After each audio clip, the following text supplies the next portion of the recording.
Before the longships set sail, Scandinavia was already a land shaped by the sea. Stretching across the northern edge of Europe, the Scandinavian peninsula and its neighboring islands formed one of the most challenging environments of the early medieval world. During the late Iron Age, roughly between 500 and 750 CE, Norway, Sweden, and Denmark were regions defined by contrast. Deep fjords cutting into the mountains, dense forests covering the uplands, and long, indented coastlines that reached far into the cold waters of the North and Baltic Seas. The climate was harsh but not barren.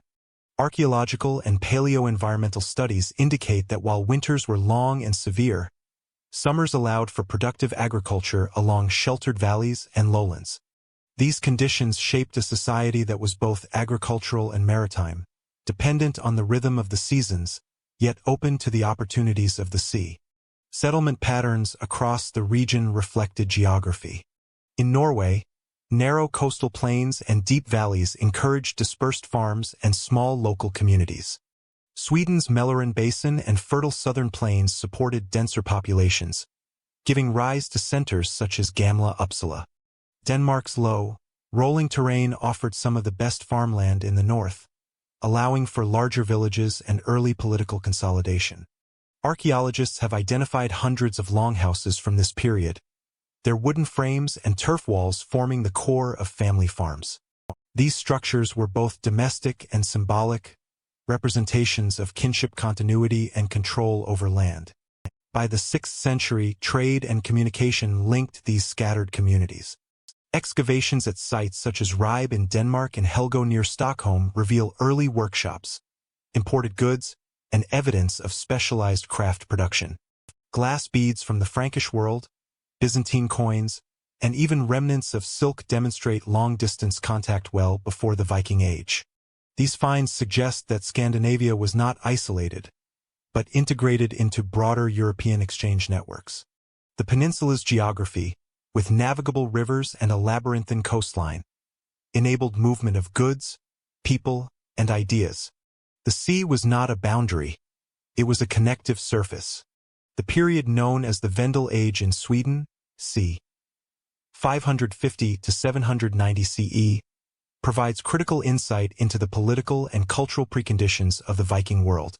Rich burial mounds at sites such as Vendel and Valsgard contain boat graves furnished with weapons, helmets, and imported luxury goods.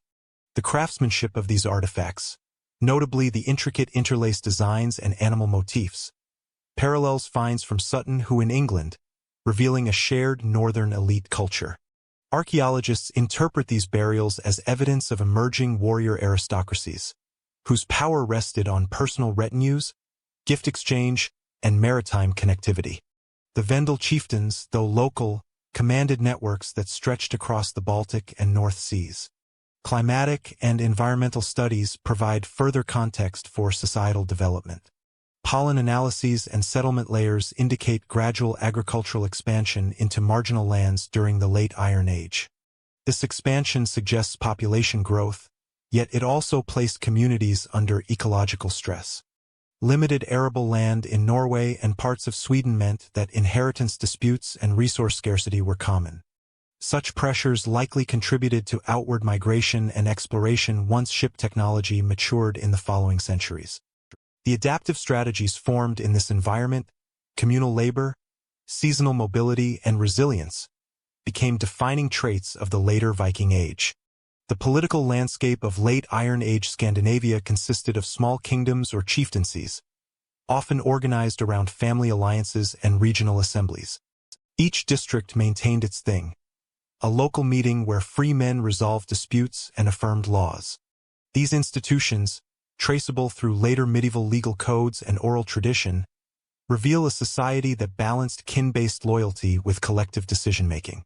Power was personal rather than bureaucratic, and leadership depended on the ability to command followers through wealth and reputation. Archaeological indicators, hall buildings at sites such as Borg in Lofoten or Lidra in Zealand, illustrate this structure. Large halls functioned as centers of feasting, administration, and cult activity, linking social hierarchy with sacred authority.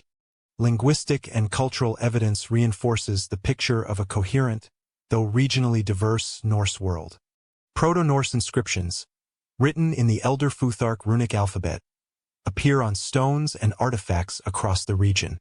These inscriptions, often brief commemorations or ownership marks, reflect both literacy among the elite and the sacred importance of writing. The shared language and iconography suggest a sense of common identity that predated any unified state. However, regional variation remains strong. The Danes, Swedes, and Norwegians each developed distinct political and economic orientations shaped by their landscapes. Interpretively, the Scandinavian Late Iron Age demonstrates how geography conditions social organization. Dispersed settlement fostered local autonomy, while maritime routes encouraged interaction and competition. The coexistence of isolation and connectivity produced a culture simultaneously inward-looking and outward-reaching.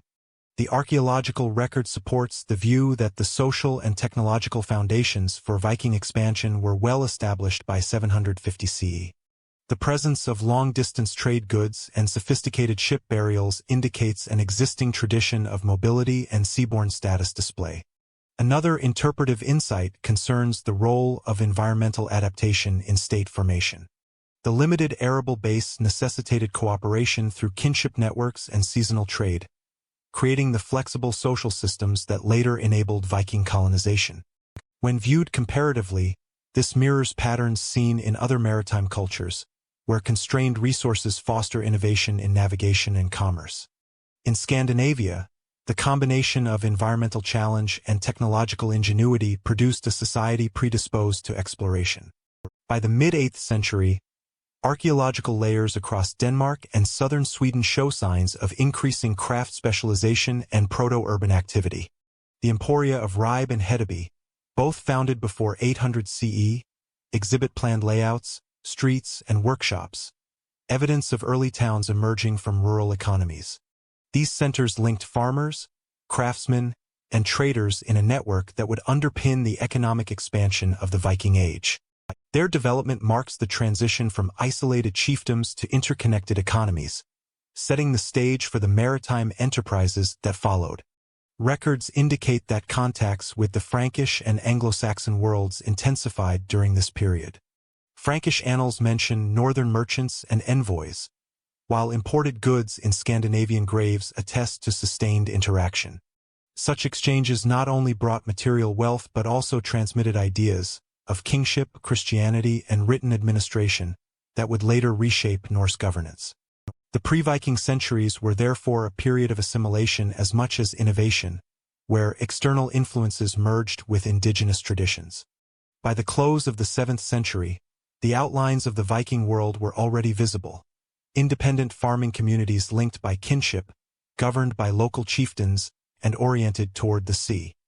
Their ships hugged the coasts and rivers of the north, carrying furs, iron, and amber southward.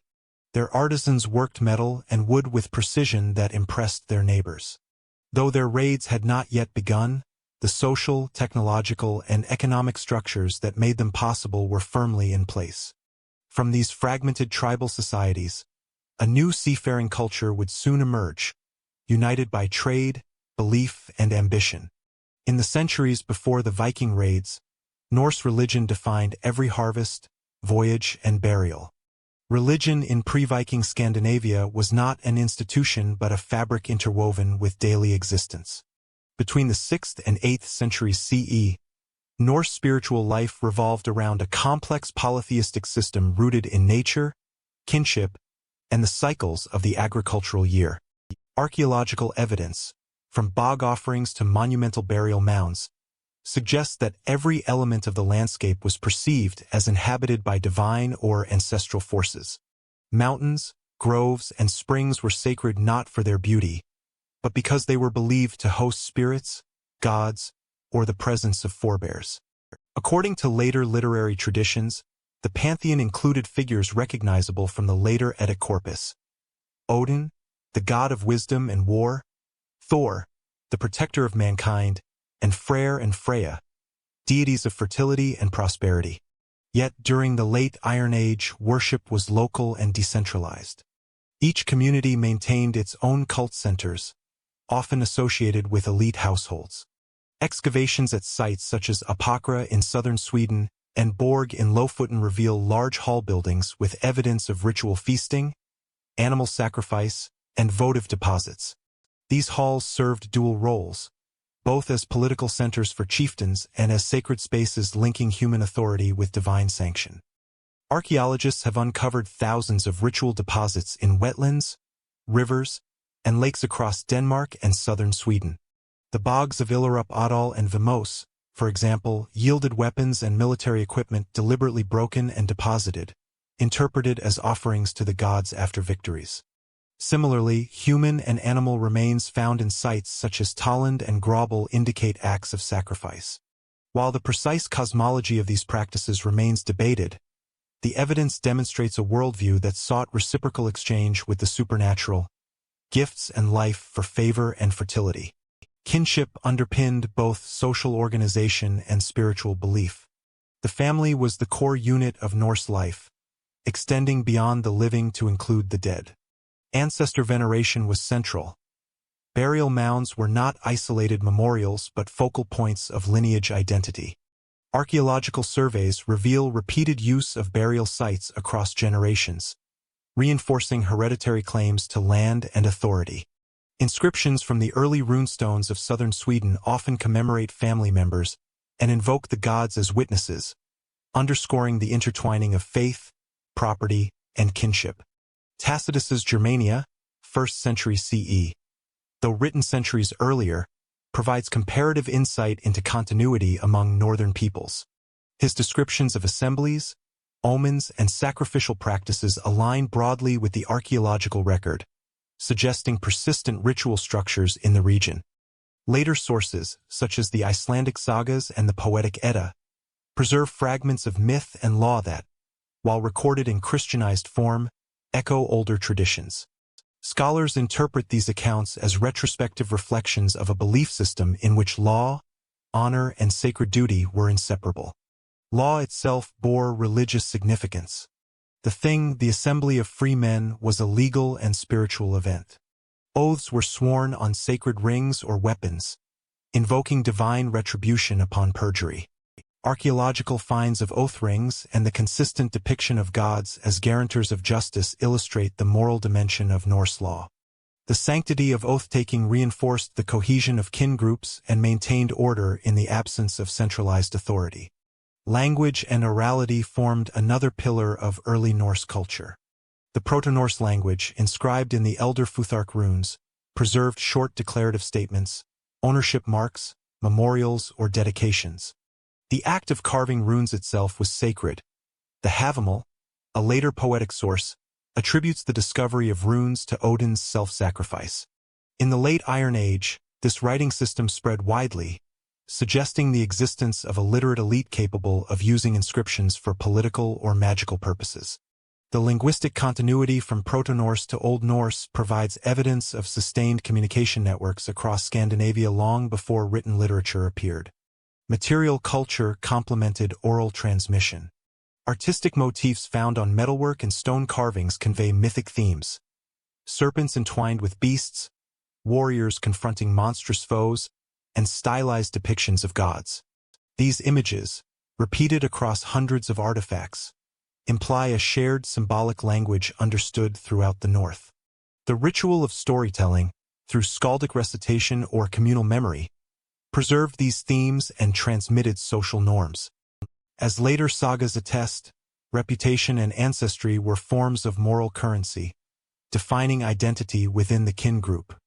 Interpretively, this integration of belief, law, and lineage reveals a society sustained by consensus rather than codified doctrine. The gods legitimized social order, but it was kinship that enforced it. The connection between the sacred and the familial reinforced property rights, inheritance, and the moral authority of chieftains. In practical terms, religious ritual also served as a mechanism for redistributing wealth, through feasts, sacrifices, and gift exchange, maintaining equilibrium among competing clans. Another interpretive insight arises from the relationship between belief and environment. The Norse pantheon mirrored the unpredictability of the northern landscape, Deities governed weather, fertility, and fate. Ritual offerings in wetlands and mountain passes reflect attempts to negotiate with natural forces rather than dominate them. This pragmatic spirituality helped communities adapt to environmental volatility. When climatic fluctuations occurred during the 6th century, including the documented Dust Veil event of 536 CE, which caused years of poor harvests, religious practice likely intensified as a social response to crisis. The resilience of Norse society can be read partly as a product of its flexible local belief systems. Archaeological evidence of cult centers such as Gamla Uppsala supports the notion of hierarchical religion developing alongside emerging political authority. Large burial mounds, richly furnished with weapons and imported goods, mark the graves of early rulers who combined temporal and sacred power. The fusion of kingship and divinity anticipated the later role of Scandinavian monarchs as both military leaders and religious patrons.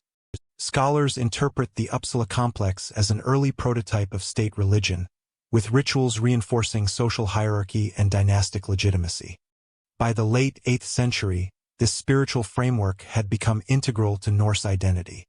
It provided moral justification for warfare, sanctified exploration, and offered meaning to death at sea or in battle.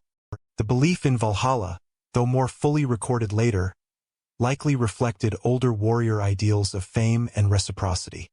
Religious conviction thus shaped the ethos that propelled the first Viking expeditions: courage, fate, and loyalty to kin and gods alike.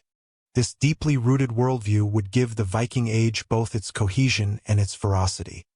The Vikings' world began with wood, iron, and the shape of a ship. The foundations of Norse expansion rested not in conquest or ideology, but in technology. Scandinavia's geography, a lattice of fjords, islands, and waterways, demanded mobility long before the Viking Age began. From the 5th to 8th centuries CE, shipbuilding evolved from simple dugout vessels into highly sophisticated wooden ships that could traverse both river and sea. Archaeological finds, particularly from bogs and burial mounds, reveal a steady refinement of design and craftsmanship, culminating in the ocean-going longship, the defining instrument of Viking power. The earliest evidence of advanced ship construction comes from the Nydam Bog in southern Denmark, where archaeologists uncovered several boats dating to the 3rd and 4th centuries CE. The best preserved of these, the Nydam Oak boat, already demonstrated key features of later Viking vessels: overlapping planks fastened with iron rivets, the hallmark of clinker-built construction, and a flexible hull capable of absorbing the force of waves. Although these early ships lacked sails and were propelled by oars alone, they represent the technical transition from local transport craft to maritime instruments of trade and war. By the 6th and 7th centuries, Scandinavian shipwrights began adding keels and masts, enabling the use of square sails. This innovation dramatically expanded range and speed. Experimental reconstructions based on finds from the Kvalsund and Sutton Hoo sites demonstrate that such ships could achieve over 10 knots under favorable winds. The integration of sail and oar gave the Norse an unprecedented advantage: the ability to navigate rivers, coastal shallows, and open seas with equal skill. The Oseberg and Gokstad ships, unearthed in Norwegian burial mounds from the early 9th century, represent the culmination of these centuries of experimentation. The Oseberg vessel, elaborately decorated and measuring over 20 meters, was built for ceremonial use, but its construction reveals mastery of both form and function. The broader, sturdier Gokstad ship, designed for speed and seaworthiness, embodies the transition to fully ocean-capable longships. Dendrochronological analysis places both within the early Viking period, but their lineage traces directly back to the technological culture of the Vendel and Migration eras.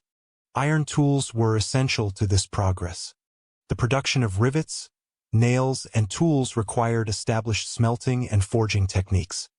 Excavations at sites like Ribe and Birka show specialized workshops producing standardized fittings, evidence of proto-industrial organization within early Scandinavian towns. This technical infrastructure supported both shipbuilding and weapon manufacture, linking craftsmanship with economic and military capability. Interpretively, the evolution of shipbuilding reveals the systemic adaptability of Norse society. The same environmental constraints that limited large-scale agriculture encouraged innovation in woodcraft and navigation. Mastery of timber, sailcloth, and iron reflected a deep understanding of local resources and collective labor organization. Ships were not simply vehicles of transport but expressions of communal skill and identity. By the mid-8th century, Scandinavian shipwrights had perfected vessels capable of crossing the North Sea, reaching as far as the British Isles and the Baltic coasts. With these ships came a new dimension of freedom and ambition. Armed with mobility and purpose, the Northmen were ready to move beyond their shores. Long before they raided, the Norsemen traded. By the mid-8th century, long before the monasteries of England or the river towns of Francia knew the fear of Viking sails, Scandinavia was already enmeshed in a vast web of commerce stretching from the Baltic to the Islamic world. Trade was the first medium through which the Norse reached beyond their fjords and forests, forming the early arteries of connection that would later sustain their expansion. Archaeology confirms that well before the first recorded raid at Lindisfarne in 793 CE, the peoples of Denmark, Norway, and Sweden were skilled traders, artisans, and navigators whose networks reached across continents. The geographic position of Scandinavia made it a natural crossroads for northern exchange.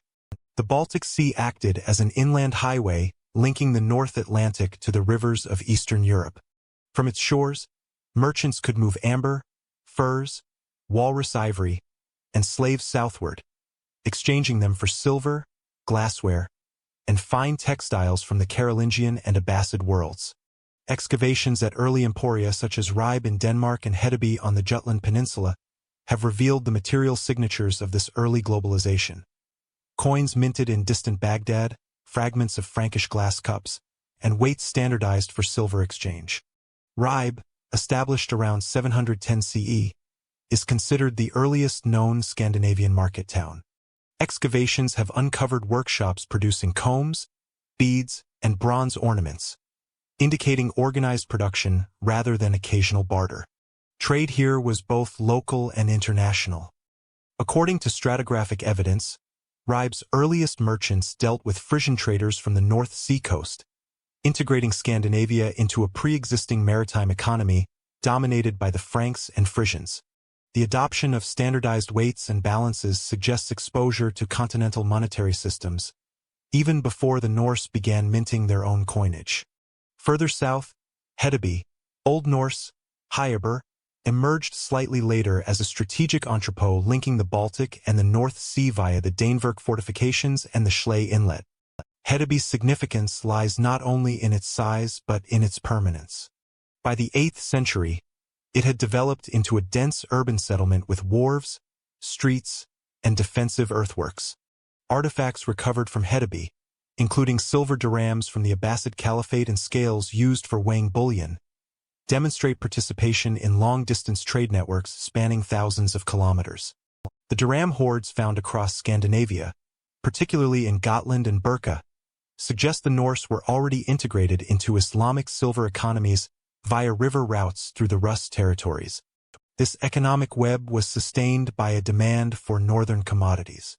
Amber from the Baltic coast remained a prized luxury across Europe and the Near East, used in jewelry and religious objects. Furs, especially sable, beaver, and ermine, were exported from the northern forests of Sweden and Finland. Walrus ivory from Arctic waters, valued for its resemblance to elephant tusk, became a major export to the Carolingian and Byzantine courts. These commodities, traded for silver, spices, and wine, enriched local elites who would later fund expeditions of exploration and conquest. Archaeological finds offer a detailed picture of this proto-Viking commerce. At Birka, established around 750 CE on Lake Mälaren in Sweden, excavations led by Hjalmar Stolp in the late 19th century uncovered extensive evidence of craft specialization. Blacksmiths, glassworkers, and textile weavers operating in designated quarters. The presence of Islamic coins, Byzantine silk fragments, and weights with Arabic inscriptions underscores the city's connection to global trade routes. Similarly, finds at Koppang in Norway reveal an economy linked by maritime exchange rather than land-based agriculture. reinforcing the idea that the Viking Age emerged from an existing commercial infrastructure. Interpretively, the rise of these trading towns marks Scandinavia's transition from a predominantly rural and tribal society to one increasingly urbanized and economically interdependent. Trade generated wealth, but it also introduced new ideas, technologies, and social hierarchies. Imported silver replaced barter economies and fostered accumulation, a crucial precondition for the later expeditions that demanded collective financing. In this sense, the early emporia were laboratories of transformation, incubating the logistical and social systems that would support Viking expansion abroad. Culturally, these trade contacts introduced Scandinavians to new religious and political systems. Frankish missionaries traveled northward, bringing Christianity's earliest symbols to pagan markets. Glass beads and textiles carried iconography unfamiliar to Norse artisans, and the circulation of exotic goods from distant lands broadened local worldviews. The material record of imported goods demonstrates not just wealth, but curiosity, an openness to interaction that contrasts with later images of isolation and raiding. This period also marks the emergence of the silver economy, a defining feature of the Viking world. Whereas continental Europe used coinage backed by centralized authority, Scandinavia operated on a bullion economy where silver was weighed and tested for purity. The discovery of over 100,000 Islamic dirhams in Scandinavian hoards testifies to the scale of Eastern connections. These coins, often cut into fragments, were valued not for their stamp but their metal content, reflecting a flexible yet sophisticated understanding of trade value. By the end of the 8th century, the Scandinavian world was no longer peripheral. It was an active participant in a wider Eurasian commercial network that reached from the Baltic to Baghdad. This web of contact, peaceful, profitable, and increasingly organized, laid the foundation for the mobility and maritime coordination that would soon characterize Viking activity. The same ship designs that carried amber and furs to continental markets could, with little adaptation, carry warriors and settlers across the sea. The rise of trade before the Viking raids reveals that Scandinavian maritime culture was fundamentally economic, not predatory, in origin. Raiding evolved from commercial navigation, not the reverse. These trading settlements show that early Scandinavian society was already complex and networked, challenging the idea of a sudden Viking awakening. Instead, the Viking Age grew from decades of commercial sophistication. The blending of imported goods and local production fostered early cultural hybridization, demonstrating that Norse identity was adaptive, a trait that would define their success abroad. But commerce alone could not contain the ambitions of these new mariners. In 793, monks on a Northumbrian island witnessed the dawn of a new age. The attack on the monastery of Lindisfarne in June 793 CE stands as the traditional beginning of the Viking Age, not because it was the first Scandinavian raid on foreign shores, but because it was the first to be recorded in contemporary European sources. The event shocked Christendom, and the memory of it echoed across generations of chroniclers who interpreted it as divine punishment for human sin. Yet beneath the apocalyptic tone of those accounts lies a more measured historical reality. The Lindisfarne raid was the result of decades of maritime evolution, demographic pressure, and expanding networks of wealth and opportunity. The island of Lindisfarne, also known as Holy Island, lay just off the coast of Northumbria. Founded in the late 7th century by St. Aidan and associated with St. Cuthbert, it was one of the most important Christian centers in early medieval England, a place of pilgrimage, learning, and monastic wealth. According to the Anglo-Saxon Chronicle, in the year 793, heathen men made lamentable havoc in the Church of God in Holy Island by rapine and slaughter. The contemporary Northumbrian scholar Alcuin of York, writing from the court of Charlemagne, expressed horror that the pagans desecrated God's holy place, shed the blood of saints around the altar, and carried away all the treasures of the church. His letters portray a moral catastrophe, the violation of a sacred landscape by outsiders who neither shared nor feared its values. However, while Christian observers viewed the attack as sudden and inexplicable, archaeological and textual evidence suggests it was the culmination of ongoing contact between Scandinavia and the British Isles. Trade had already connected the North Sea world for decades. Scandinavian merchants likely knew the coasts of Northumbria well, and the location of monasteries like Lindisfarne, wealthy yet poorly defended, made them attractive targets. The event thus represents not a cultural eruption but an economic calculation. In material terms, the raid at Lindisfarne yielded objects of gold, silver, and illuminated manuscripts, treasures easily transported and valuable across cultural boundaries. The Norse had little use for religious icons, but precious metals were convertible into portable wealth and social prestige. The relative ease of the attack, combined with the symbolic magnitude of its target, demonstrated both the vulnerability and the profitability of such ventures. It was soon followed by similar strikes along the English and Scottish coasts. The next major recorded incident occurred in 794, when another monastery at Jarrow, home of the late historian Bede, suffered a similar assault. Contemporary annals note that the attackers were met by a storm on their return voyage, which some chroniclers interpreted as divine retribution.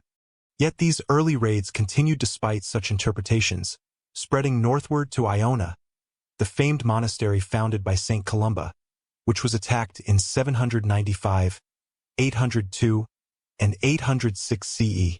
The cumulative pattern of these raids suggests organization, reconnaissance, and repetition rather than randomness.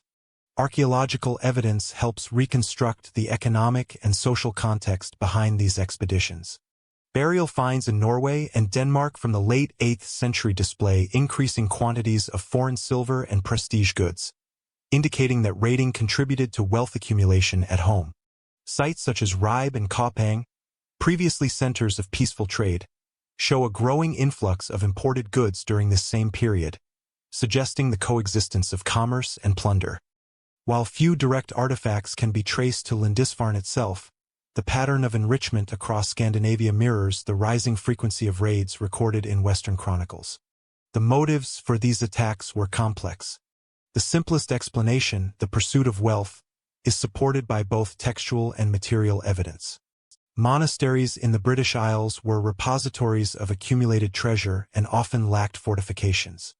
Yet economic gain alone cannot explain the widespread participation in raiding culture. In Scandinavian societies organized around kinship and competition, success in foreign expeditions conferred honor and status. Leadership and influence were often measured by the ability to distribute spoils among followers. Participation in raids allowed ambitious young men to acquire both material and social capital, enhancing their standing within local hierarchies.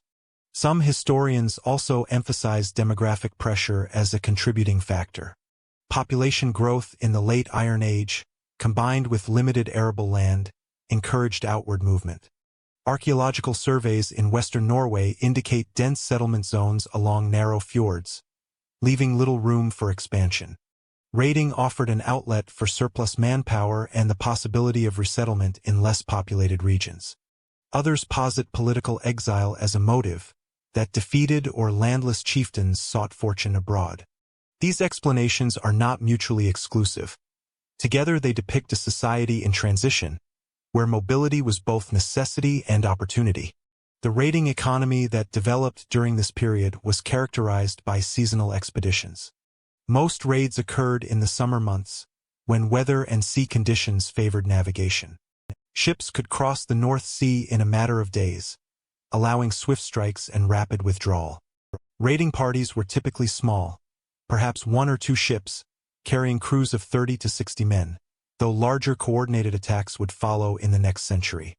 The flexible design of longships allowed attackers to navigate both coastal and inland waters, extending their reach to monasteries and towns accessible via rivers. Frankish sources from the continent began to notice similar activities along their coasts. The Annals Regni Francorum, Royal Frankish Annals, record attacks in Frisia and Aquitaine during the 790s, describing them as incursions by northern pirates. The Frankish term Northmani, men of the north, became the common designation for these raiders, regardless of their specific origin. While these sources emphasize their violence, they also acknowledge their maritime skill and persistence. The coordination and regularity of these attacks indicate the emergence of professional raiding crews, possibly organized under local chieftains who could finance and lead such ventures. The division between trader and raider was fluid. Many expeditions combined both activities, attacking one coast while trading peacefully on another. This dual strategy maximized profit and minimized risk, allowing Scandinavian seafarers to adapt to local conditions and political climates. By the late 8th century, news of the raids spread rapidly through monastic correspondence.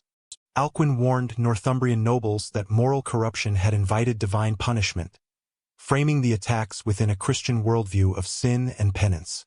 Yet from a modern historical perspective, these raids signify the intersection of technological capability, economic motive, and geopolitical opportunity. The weakening of regional defenses in post-Roman Britain, the fragmentation of Carolingian control in the North Sea region, and the abundance of unprotected wealth created conditions favorable to Scandinavian expansion. Archaeological discoveries complement these written sources by revealing the transformation of coastal economies in both Scandinavia and Britain. At Port Mahomac in Scotland, excavations of a monastic site destroyed in the early 9th century show evidence of violent burning layers and looted workshops, physical traces of the raids described in annals. Similarly, metallurgical debris and imported objects at Scandinavian sites illustrate the conversion of loot into trade commodities. Silver from monasteries and coastal towns was melted down, weighed, and integrated into the bullion economy that sustained further expeditions. The Lindisfarne raid, therefore, represents less an isolated act of piracy than the first stage of a new transmarine system, one in which violence, commerce, and exploration were intertwined. The cultural shock it caused among contemporaries reflected the asymmetry of worldviews. For Christian chroniclers, the attack violated sacred order. For the Scandinavians, it was an assertion of prowess and survival within the parameters of their own social norms. Over the following decades, the frequency of raids increased steadily. By the early 9th century, Norse ships were sighted along the coasts of Ireland, Scotland, and western Francia. Their operations grew more coordinated, their objectives more ambitious. Temporary camps evolved into permanent bases, from which larger expeditions could be launched. The raiding phase of the Viking Age had begun to evolve into something more enduring, the establishment of settlements and regional power centers abroad. Raids became settlements, and settlements became kingdoms. The Western Seas became a Viking highway. By the early 9th century, Scandinavian seafarers had shifted from sporadic raids to sustained expeditions along the coasts of the British Isles. Their reach extended from the Northumbrian coast to the islands of western Scotland and the rivers of Ireland. Archaeological and textual evidence indicates that these voyages were highly organized, often involving multiple ships and well-planned strategies that balanced the acquisition of wealth with opportunities for settlement. The Norsemen were no longer isolated raiders. They were part of a growing maritime culture capable of projecting power across hundreds of kilometers of open water. In Northumbria, the pattern of attack intensified after the initial shock of Lindisfarne. York, then a major political and economic center known as Eoforwic, became a frequent target. Excavations at York's Coppergate site reveal a mix of Scandinavian and local artifacts dating to the 9th century. Jewelry, coins, and metalwork demonstrating both trade and cultural integration. These finds indicate that Norse arrivals were not merely destructive. They engaged in commercial exchange, craft production, and, eventually, settlement. The establishment of semi-permanent bases allowed raiding parties to winter and repair ships, extending the seasonal range of their operations. Ireland presented both opportunity and challenge. Its fragmented political landscape, with multiple small kingdoms, offered numerous points of entry for Norse forces. In 841 CE, Norse settlers established a permanent encampment at Dublin, which would evolve into one of the most important Viking towns. Archaeological layers at Dublin reveal timber halls, workshops, and fortifications indicative of rapid urban development. Imported goods from the British Isles, Scandinavia, and the Frankish world illustrate the town's integration into wider trade networks. The settlement functioned as a commercial hub, a military base, and a center of cultural exchange between Norse and Gaelic populations. The emergence of Norse-Gaelic hybrid societies was a hallmark of this period. Intermarriage, linguistic borrowing, and the adoption of local customs created a distinctive cultural synthesis. In Dublin and along the Irish coastline, Norse naming practices coexisted with Gaelic traditions. Norse artisans produced objects reflecting both local and Scandinavian motifs. Historical records such as the Annals of Ulster document Norse leaders negotiating with Irish kings, sometimes in alliance, sometimes in conflict, highlighting a flexible approach to politics and diplomacy. Scotland's coastal and island regions also witnessed the arrival of Norse groups. Orkney, Shetland, and the Hebrides became staging grounds for raids and eventual settlement. Excavations at sites like Bursey in Orkney reveal longhouses and workshops constructed in Scandinavian style, alongside imported goods from Ireland and northern England. These finds suggest that Norse settlers adapted to local conditions while maintaining cultural continuity with their homelands. Maritime skill was crucial. Narrow fjords, strong currents, and unpredictable weather demanded advanced navigation and ship handling techniques, which Scandinavian crews had perfected over centuries. Economic integration accompanied territorial expansion. Archaeological evidence shows that Norse settlers participated in existing markets while introducing new production methods. The Dublin settlement, for example, became a center for metalwork and textile production, linking Scandinavia to broader North Sea and Atlantic trade networks. Silver, often in the form of hacked coins from the Islamic world, circulated widely, reflecting the continuation of the bullion economy that had sustained early raiding expeditions. Urban sites such as Wood Quay in Dublin provide extensive evidence of long-term habitation, commerce, and craft specialization. Cultural exchange is evident in material remains. Scandinavian-style brooches, combs, and weaponry appear alongside local Irish items, demonstrating both continuity and adaptation. Place names reflect this hybridization. Areas of Dublin, Waterford, and Limerick retain Norse-derived elements, while later generations of settlers adopted Gaelic language and customs. These hybrid communities formed a durable social infrastructure that would influence political and economic life in Ireland for centuries. The Western voyages illustrate the flexibility and scope of early Viking activity. Whereas earlier raids had been opportunistic and seasonal, these expeditions combined military prowess, economic acumen, and urban development. Coastal and riverine settlements provided bases for further exploration, facilitating movement between the British Isles, Ireland, and Scandinavia. The physical and cultural integration of Norse settlers into these regions demonstrates that the Viking Age was not solely a period of destruction, but also one of adaptation, settlement, and synthesis. By 850 CE, the western coasts of the British Isles were dotted with Scandinavian enclaves. These settlements acted as nodes of economic and military influence, enabling further expansion westward to Scotland and the Irish Sea Islands. They also served as a model for future ventures into continental Europe, illustrating the interplay of maritime skill, local alliance, and economic strategy that would define the next phase of Viking activity. While some ventured west, others turned toward the great rivers of the east. Down the great rivers, Norse traders carried silver and slaves to the edge of the world. While Norsemen were establishing footholds in the British Isles, other Scandinavian groups turned eastward, following rivers into the heart of Eastern Europe. The Baltic Sea acted as a gateway, connecting the northern archipelagos to a network of waterways that included the Neva, Fokhof, Dnieper, and Volga rivers. These river systems provided a direct route into Slavic territories, the lands of the Khazars, and ultimately to the Byzantine Empire and the Islamic caliphates. Archaeological evidence indicates that the Eastern expeditions were not merely raiding ventures but part of a complex system of trade, tribute, and settlement. The earliest centers of Scandinavian settlement along these rivers emerged in Ladoga and Novgorod. Excavations at Ladoga reveal timber dwellings, workshops, and imported goods dating from the early 9th century, including Arabic silver coins, dirhams, and glass beads from the Frankish world. Similarly, Novgorod shows traces of organized craft production, permanent housing, and evidence of trade links to both the north and south. These settlements functioned as bases for both commerce and military excursions, facilitating movement along rivers that connected the Baltic to the Black and Caspian Seas.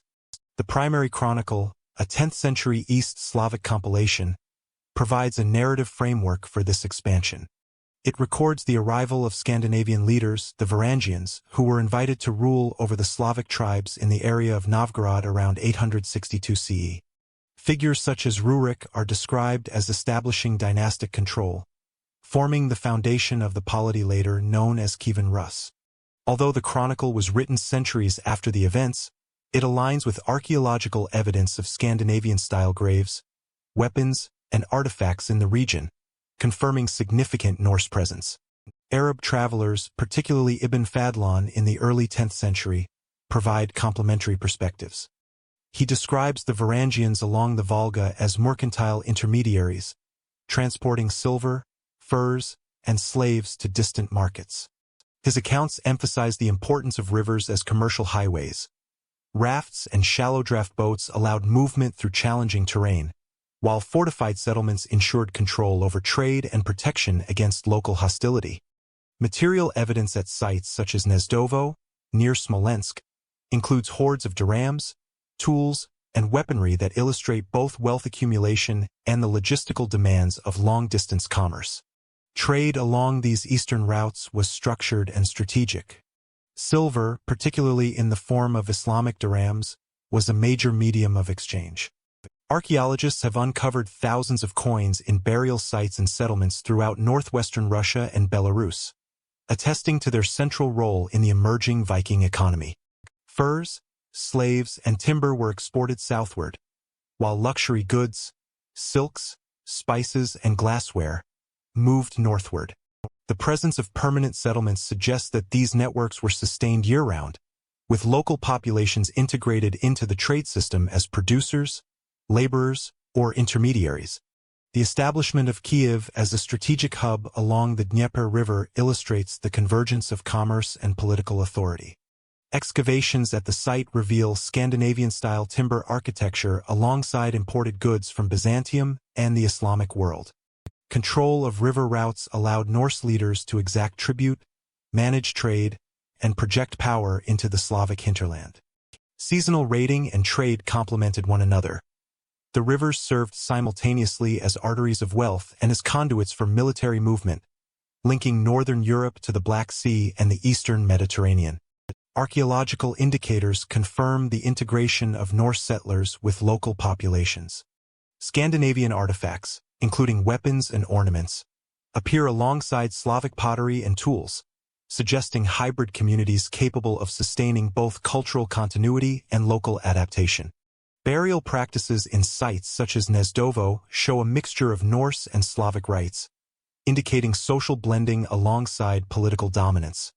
This synthesis created the foundation for the later Rus polities that would govern large territories and participate in Eurasian trade networks.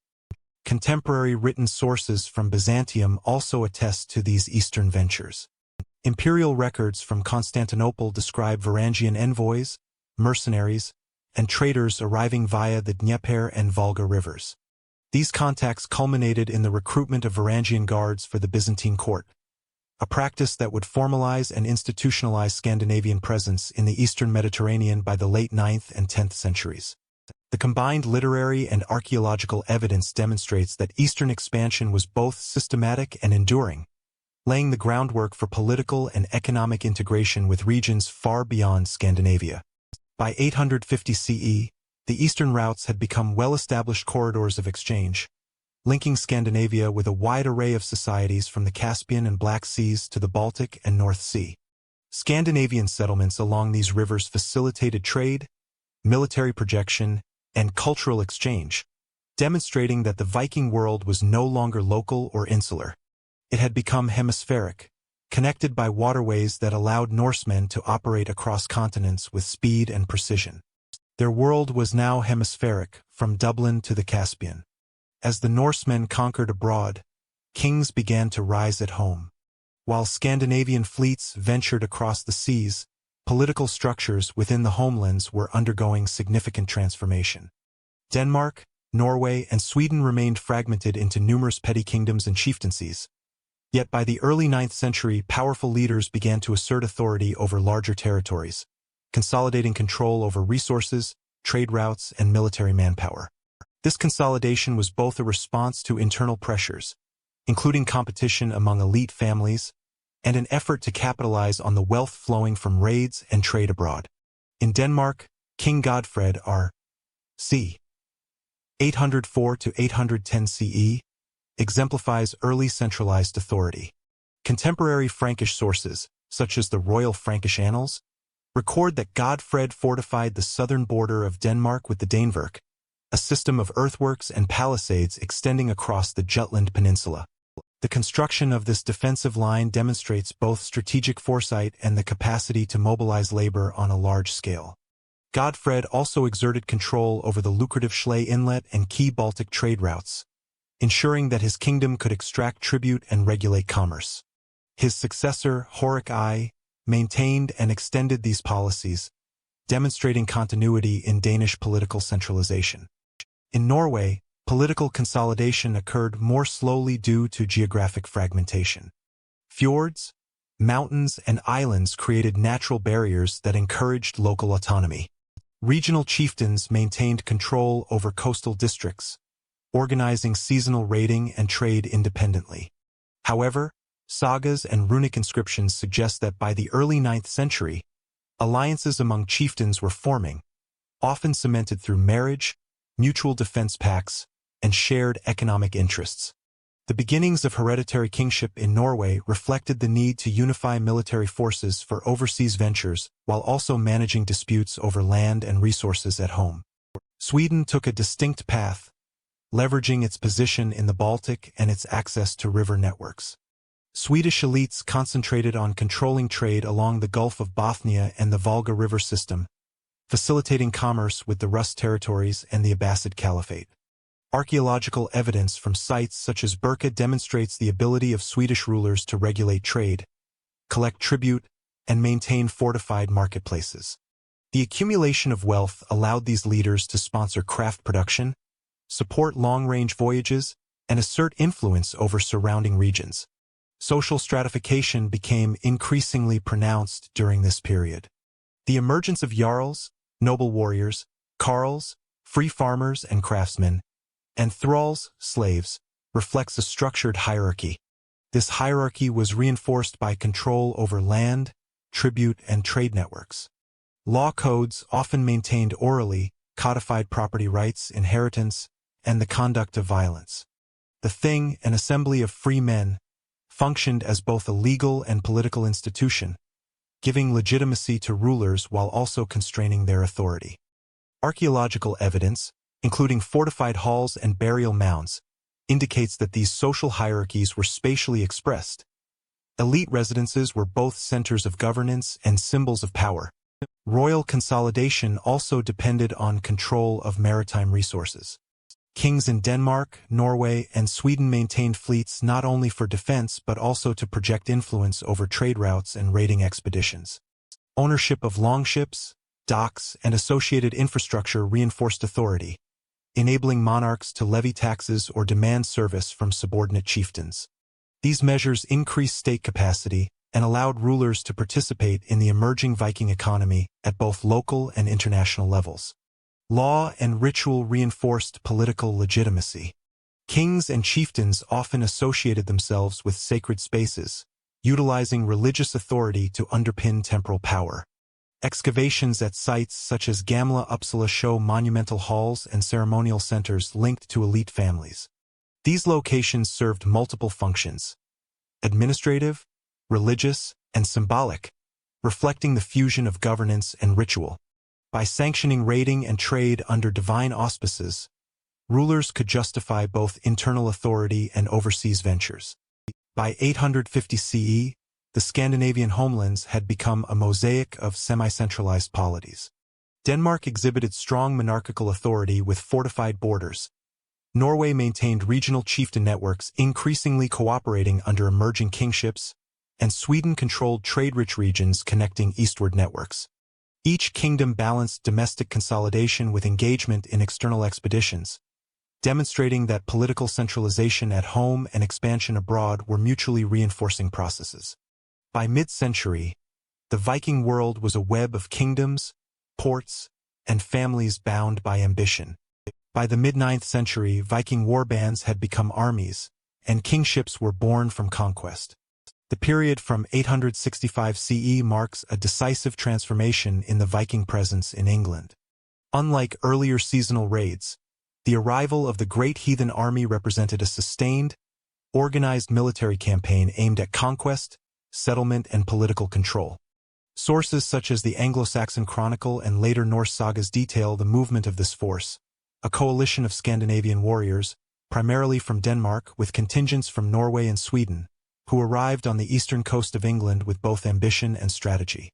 Archaeological evidence from sites like Repton and York corroborates these narratives, revealing large-scale encampments, battle-related destruction layers, and burial sites consistent with sustained military operations. The Anglo-Saxon kingdoms of Northumbria, Mercia, and East Anglia were ill-prepared for this coordinated invasion. Political fragmentation and succession disputes had weakened centralized authority, leaving local rulers vulnerable. The Chronicle records that upon landing in East Anglia, the Great Heathen Army received supplies and temporary settlement permission from local kings, reflecting a blend of coercion and negotiation. This early logistical support allowed the Vikings to winter, consolidate forces, and plan campaigns against major urban centers. In York, the army capitalized on existing infrastructure to establish a base of operations. Excavations reveal a complex of temporary structures, workshops, and fortifications, providing evidence of a sustained occupation rather than a transient raid. The city's prior significance as a center of trade and administration made it a strategic prize. By controlling York, the Vikings could dominate surrounding territories, facilitate the transport of troops and resources, and project power into the Northumbrian hinterlands. The military tactics of the Great Heathen Army combined mobility with siege capability. Unlike the quick coastal raids of the previous century, these forces conducted prolonged sieges, used fortified encampments to maintain supply lines, and leveraged intelligence from sympathetic or coerced local populations. The strategic occupation of rivers, fords, and major roads enabled rapid response to counterattacks and allowed integration with local labor and resources. Such organization reflects the evolution from loosely coordinated raiding bands to quasi-professional armies capable of territorial conquest. Archaeological evidence at Repton, a key Mercian site, provides insight into the scale and impact of the campaign. Burial mounds containing hundreds of individuals, often interred with weapons and occasional imported goods, attest to both the army's martial composition and the human cost of extended campaigns. Osteological analysis indicates a predominance of young adult males, consistent with the demographic profile of raiding and military expeditions. Layers of burned timber and debris demonstrate systematic occupation and destruction, confirming historical accounts of urban and ecclesiastical targets being sacked and repurposed for Viking control. The consequences of conquest extended beyond immediate military gain. By the late 9th century, Vikings were no longer itinerant invaders but rulers who imposed new political structures. Settlements in eastern and northern England evolved into Viking-ruled territories, known collectively in later sources as the Danelaw. Here, Norse leaders integrated with existing Anglo-Saxon polities, adopting local administrative systems while maintaining Scandinavian customs and law. Archaeological finds of mixed burial rites, coinage, and domestic artifacts indicate a process of cultural negotiation and hybridization. Economically, the army's campaigns laid the groundwork for sustained resource extraction and trade. Control over towns such as York and Lindsey provided access to wealth accumulated over decades of commerce. The transformation from raiding to occupation allowed Norse elites to convert loot into structured governance. Taxation, tribute, and land grants supported the consolidation of power. Coin hoards from York and surrounding regions reflect this integration of Scandinavian authority with existing economic networks. The social dynamics of conquest were equally complex.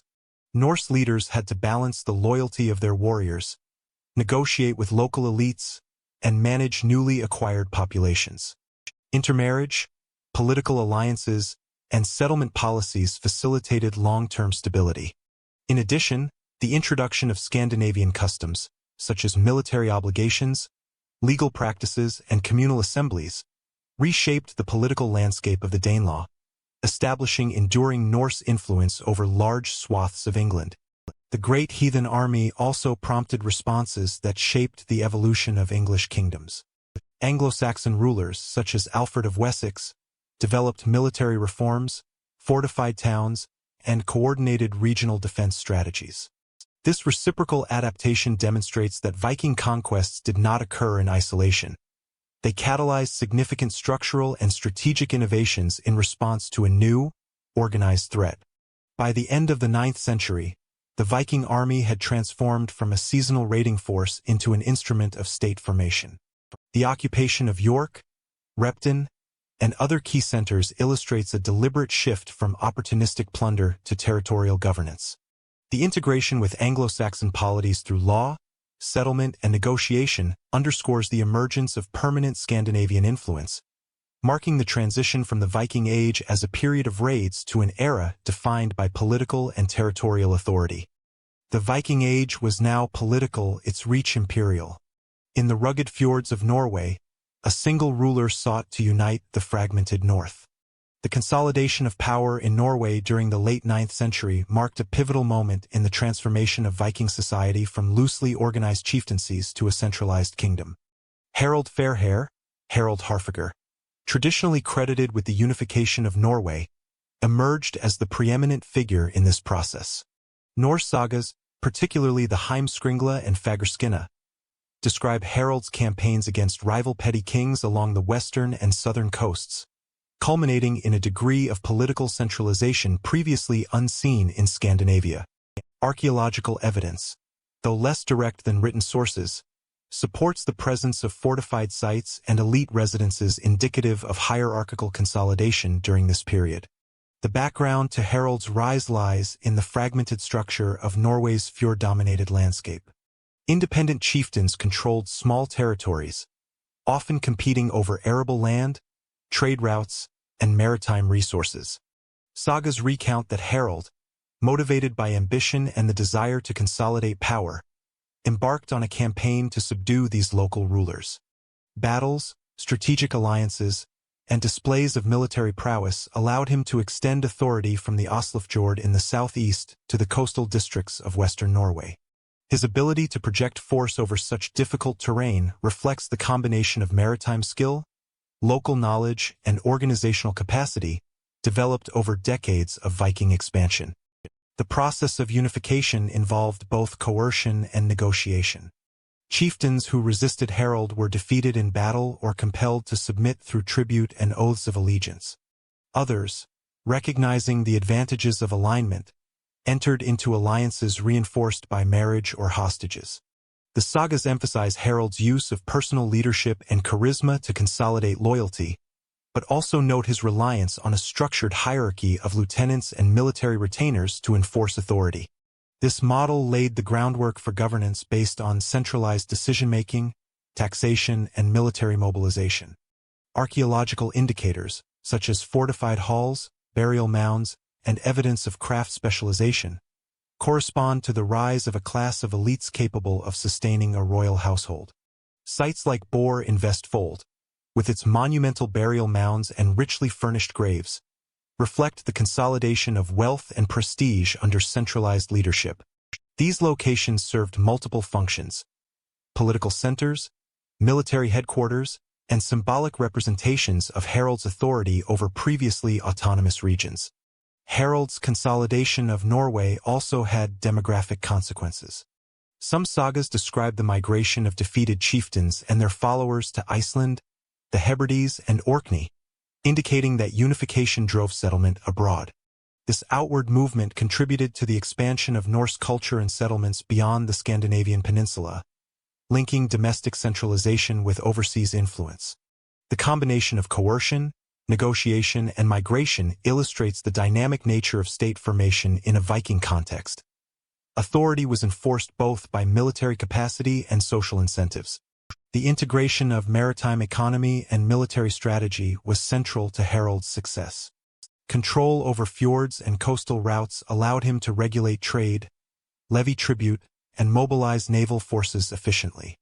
Longships enabled rapid response to local uprisings and the projection of power to peripheral districts. Simultaneously, the collection of tribute from subordinate chieftains funded both the royal household and overseas expeditions, connecting domestic authority to broader patterns of Viking expansion. Political consolidation under Harold also entailed legal and administrative innovation.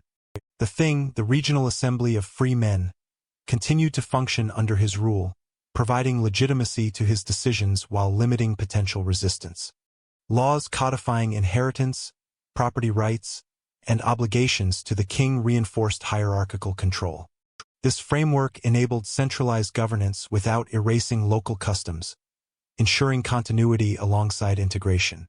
The unification of Norway under Harald Fairhair illustrates a broader trend in the Viking world: the transition from raiding and opportunistic warfare to organized, state-level authority.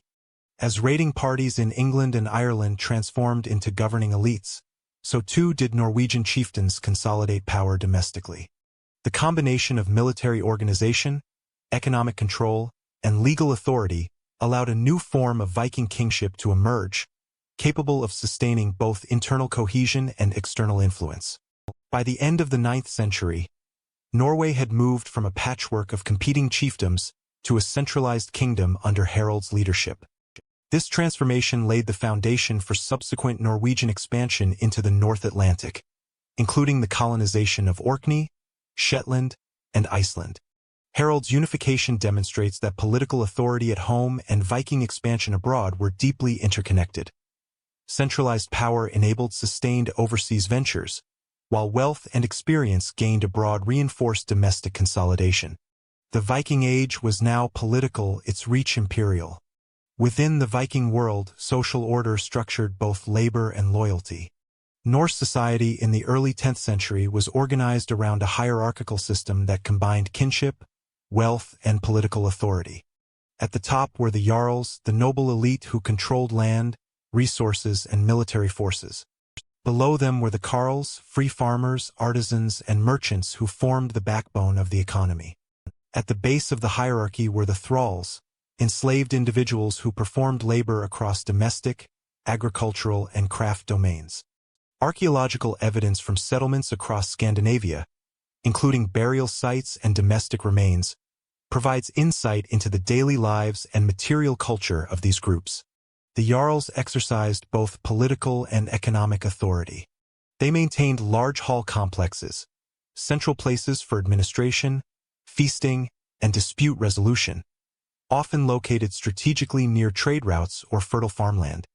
Excavations at Bor in Vestfold and Gamla Uppsala reveal monumental buildings associated with elite burials, illustrating the concentration of wealth and power. Jarls also commanded armed retainers, led raiding expeditions, and participated in alliances with other regional leaders. Their authority was reinforced by control over both land and maritime resources, allowing them to mobilize followers for both domestic and overseas ventures. The carls comprised a diverse group of free men responsible for sustaining local economies. Farmers produced surplus crops, while artisans crafted tools, weapons, and luxury goods for trade. Merchants operated within burgeoning marketplaces, such as Hedeby, Birka, and Ribe, facilitating the circulation of goods, silver, and foreign products. The carls' social position allowed for a degree of autonomy. They could attend assemblies, participate in decision-making, and exercise legal rights, including property ownership and inheritance. Material culture, from iron plows to domestic pottery, demonstrates their role in maintaining both subsistence and regional trade networks. Thralls, the enslaved population, were typically captured in raids, born into servitude, or indebted into bondage. Thralls performed essential labor in households, on farms, and at craft workshops. Archaeological evidence, including small domestic structures and tools, indicates that their work supported both local production and the wealth accumulation of the upper classes. While their legal and social status was limited, thralls occasionally gained freedom, reflecting a degree of fluidity within the rigid hierarchy. The presence of thralls underscores the interdependence of social classes and the integration of labor systems with economic and military activity. Gender roles in Norse society were structured but nuanced. Men generally undertook farming, raiding, and craft production, while women managed households, livestock, and textile production. Legal sources, including the Gulating and Frostathing laws, afforded women rights to inheritance, property management, and divorce, particularly within free classes. Elite women wielded influence within their households and, occasionally, in broader political affairs through marriage alliances. Archaeological finds of jewelry, weaving tools, and imported goods in female graves reveal both status and active participation in economic and social networks. The Thing, the assembly of free men, functioned as a cornerstone of political and legal life. Held seasonally at designated sites, the Thing provided a forum for dispute resolution, lawmaking, and the election or confirmation of local leaders. Attendance was primarily limited to jarls and carls, though their decisions affected thralls as well. Records and inscriptions indicate that the Thing combined customary law with emerging codifications, balancing local autonomy with the authority of regional elites. This institution reinforced social hierarchy while providing structured mechanisms for governance and conflict management. Material culture reflects the interaction of hierarchy and daily life. Longhouses, workshops, and fortifications illustrate spatial organization based on status and function. Burial practices further demonstrate social differentiation. Jarls were interred with weapons, imported goods, and monumental mounds. Carls received simpler grave goods. Thralls' burials were minimal or absent in formal cemeteries. Settlement patterns indicate that wealth, political authority, and economic activity were concentrated in both coastal and inland hubs, linking social organization to geography and resource control. Legal and ritual practices reinforced the social framework. Oaths, feasts, and religious observances emphasized loyalty, hierarchy, and kinship obligations. The overlap of domestic, economic, and ceremonial spaces in Norse settlements highlights the integration of social roles with daily life and governance. Archaeological evidence from sites such as Gamla Uppsala and Birka demonstrates the combination of public, private, and sacred functions in shaping social cohesion. By the mid-10th century, the hierarchical structure of Norse society had stabilized. Jarls exercised centralized authority, carls maintained economic productivity, and thralls provided essential labor. Gender roles were defined but allowed strategic agency within households and communities. The Thing facilitated governance, law, and dispute resolution, linking social, legal, and economic systems. Together, these elements sustained a society capable of both internal cohesion and outward expansion, providing the structural foundation for continued Viking influence across Europe. While social order structured life at home, religious belief connected the Norse to a cosmology that guided both governance and conquest. Behind the raids and realms stood a complex society, ordered by law, bound by gods. Religion permeated all aspects of Norse life during the early 10th century, structuring social behavior, political authority, and cultural identity. Norse belief centered on a pantheon of deities, Odin, Thor, Freyr, and others, each associated with particular aspects of existence, including war, fertility, commerce, and natural forces. Textual sources such as the Poetic Edda and the Prose Edda, composed centuries later but preserving oral traditions, provide extensive accounts of these gods, their narratives, and their roles in legitimizing authority and guiding moral and ritual practice. Archaeological evidence, including temples, cult sites, and sacrificial deposits, corroborates the centrality of these deities in daily life. Odin, the All-Father, was particularly associated with wisdom, war, and rulership. Kings and jarls invoked Odin before battle, seeking his favor for victory and strategic insight. Weapons, bracteates, and rune-inscribed amulets bearing his image have been recovered across Scandinavia, particularly from sites dating to the 9th and 10th centuries. Sacrificial offerings, including animals and sometimes humans, appear in wetland deposits, suggesting ritual practices intended to curry divine favor or avert misfortune. The symbolic weight of Odin's cult reinforced social hierarchies, as leaders framed military action and governance as sanctioned by divine authority. Thor, god of thunder and protection, held a more immediate, everyday role in Norse religiosity. Represented in amulets, carvings, and iconography, Thor was invoked to safeguard homes, settlements, and ships.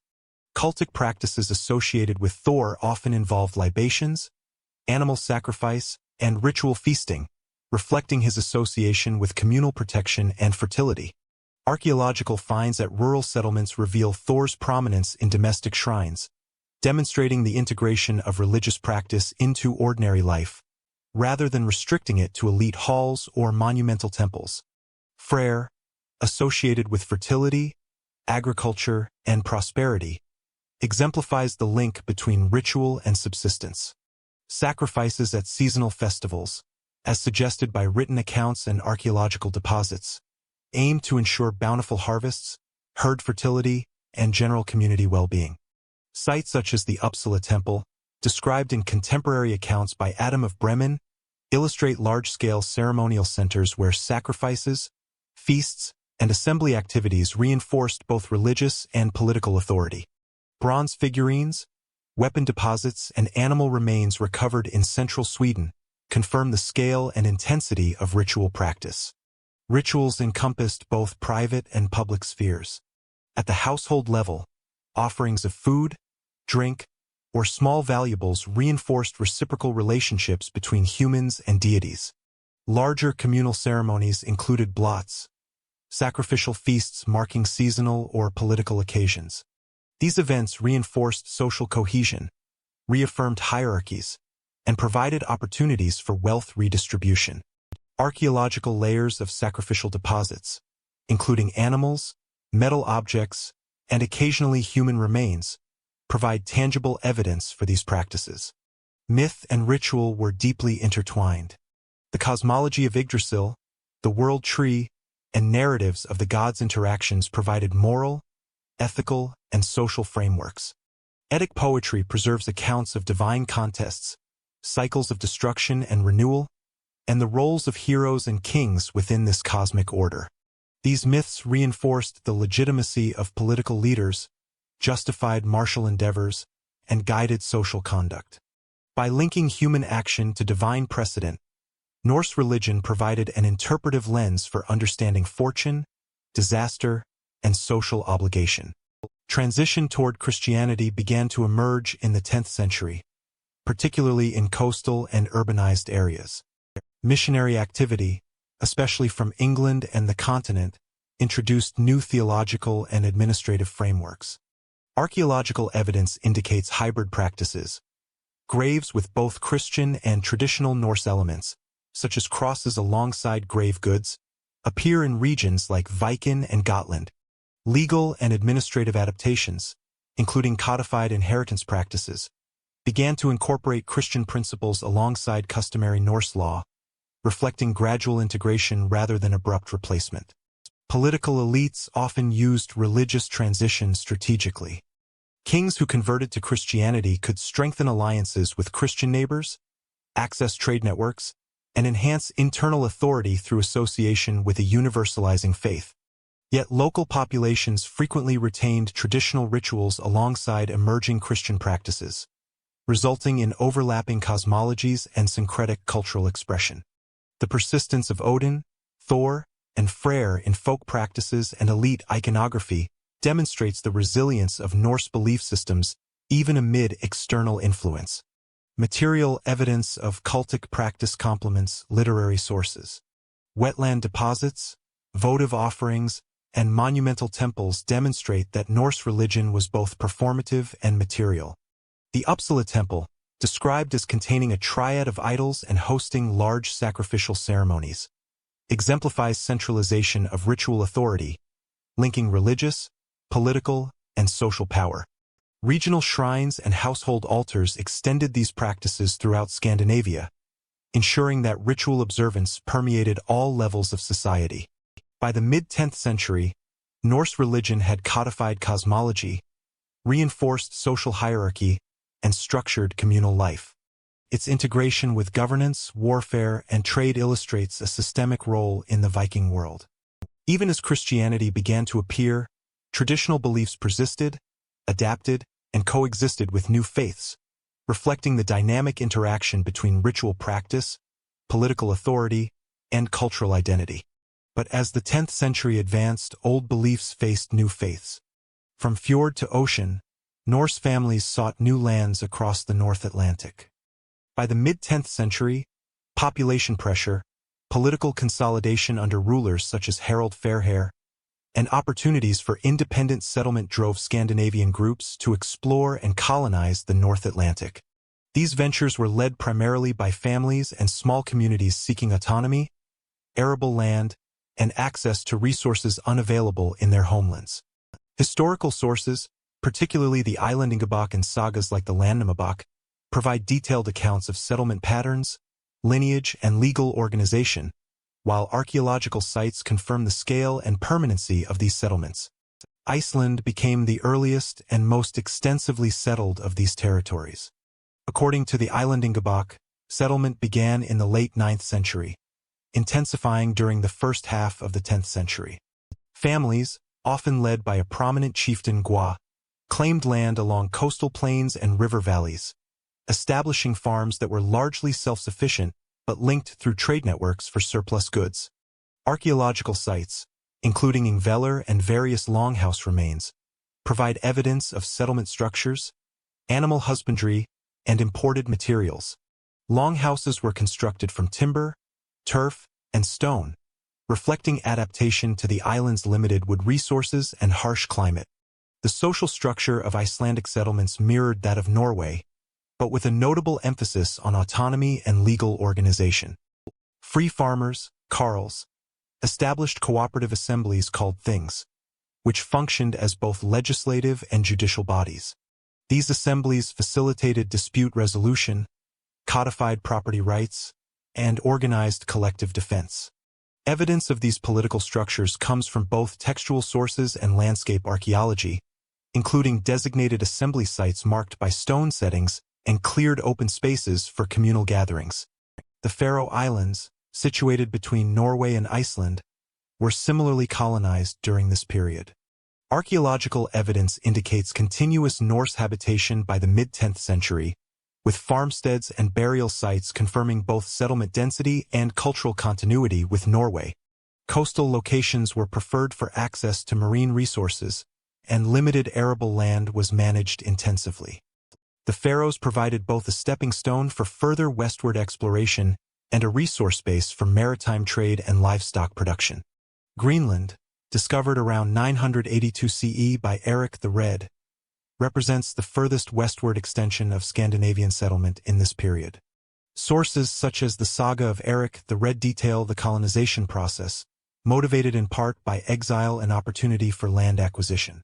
Archaeological sites, particularly Brattle, demonstrate permanent farms, churches, and defensive structures.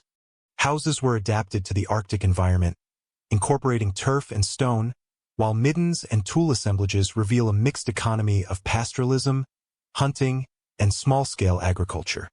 Imported items, including iron and textiles, indicate continued contact with Norway and Iceland, although Greenland's isolation necessitated a high degree of self-sufficiency. Settlement required careful environmental adaptation. In all three regions, colonists modified the landscape for agriculture, grazing, and construction.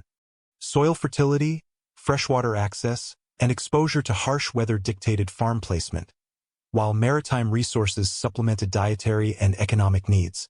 Excavations reveal evidence of domesticated livestock, cattle, sheep, goats, and horses, alongside fishing and hunting implements, demonstrating a mixed subsistence economy capable of sustaining relatively small populations. The legal and social frameworks of North Atlantic colonies reflected Scandinavian traditions while accommodating local circumstances.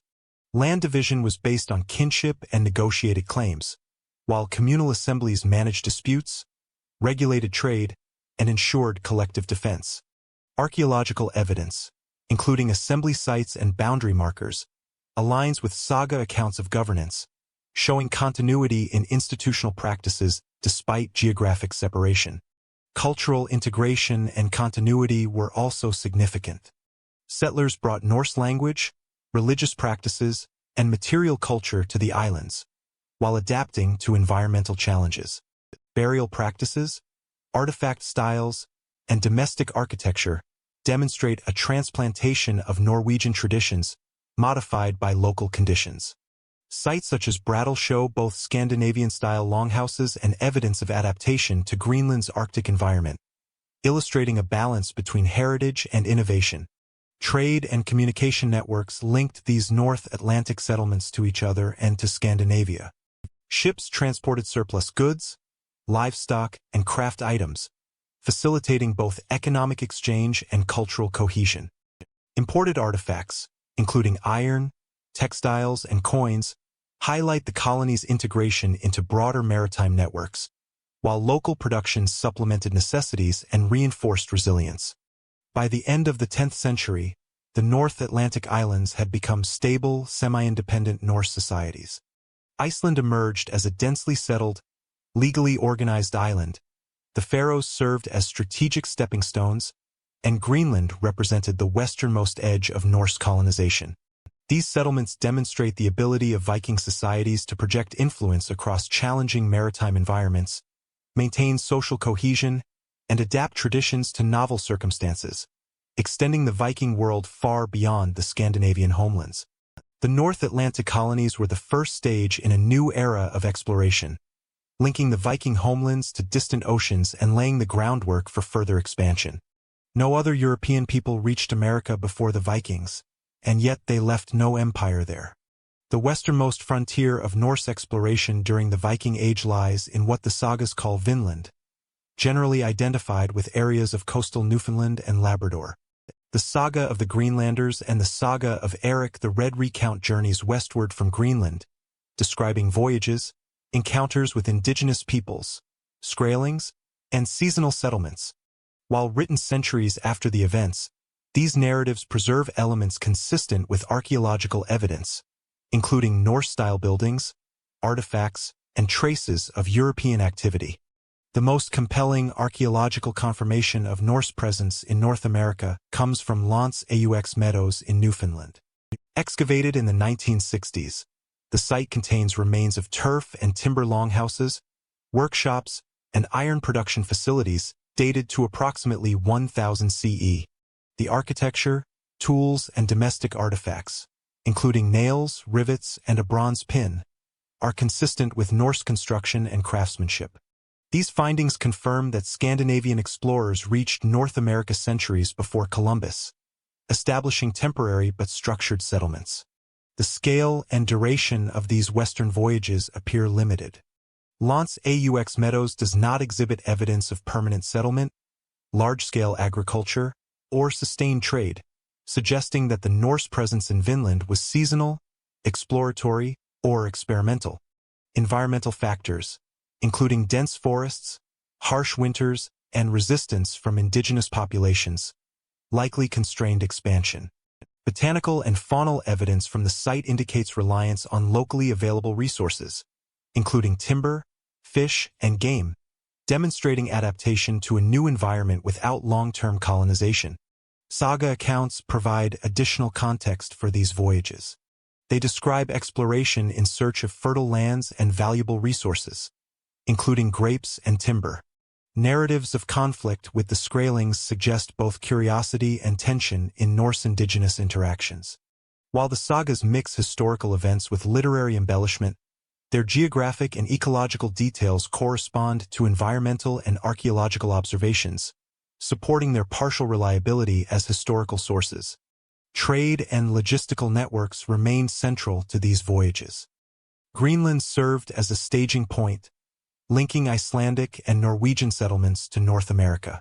Longships enabled transport of materials, livestock, and personnel, while knowledge of ocean currents and coastal geography facilitated navigation. The Western expeditions reflect the culmination of centuries of maritime experience gained in Scandinavia, the British Isles, and the North Atlantic colonies. The Norse presence in Vinland also illustrates the limits of Viking expansion. Unlike settlements in Iceland, Greenland, or the British Isles, there was no integration with local political structures, no institutional authority, and no permanent infrastructure.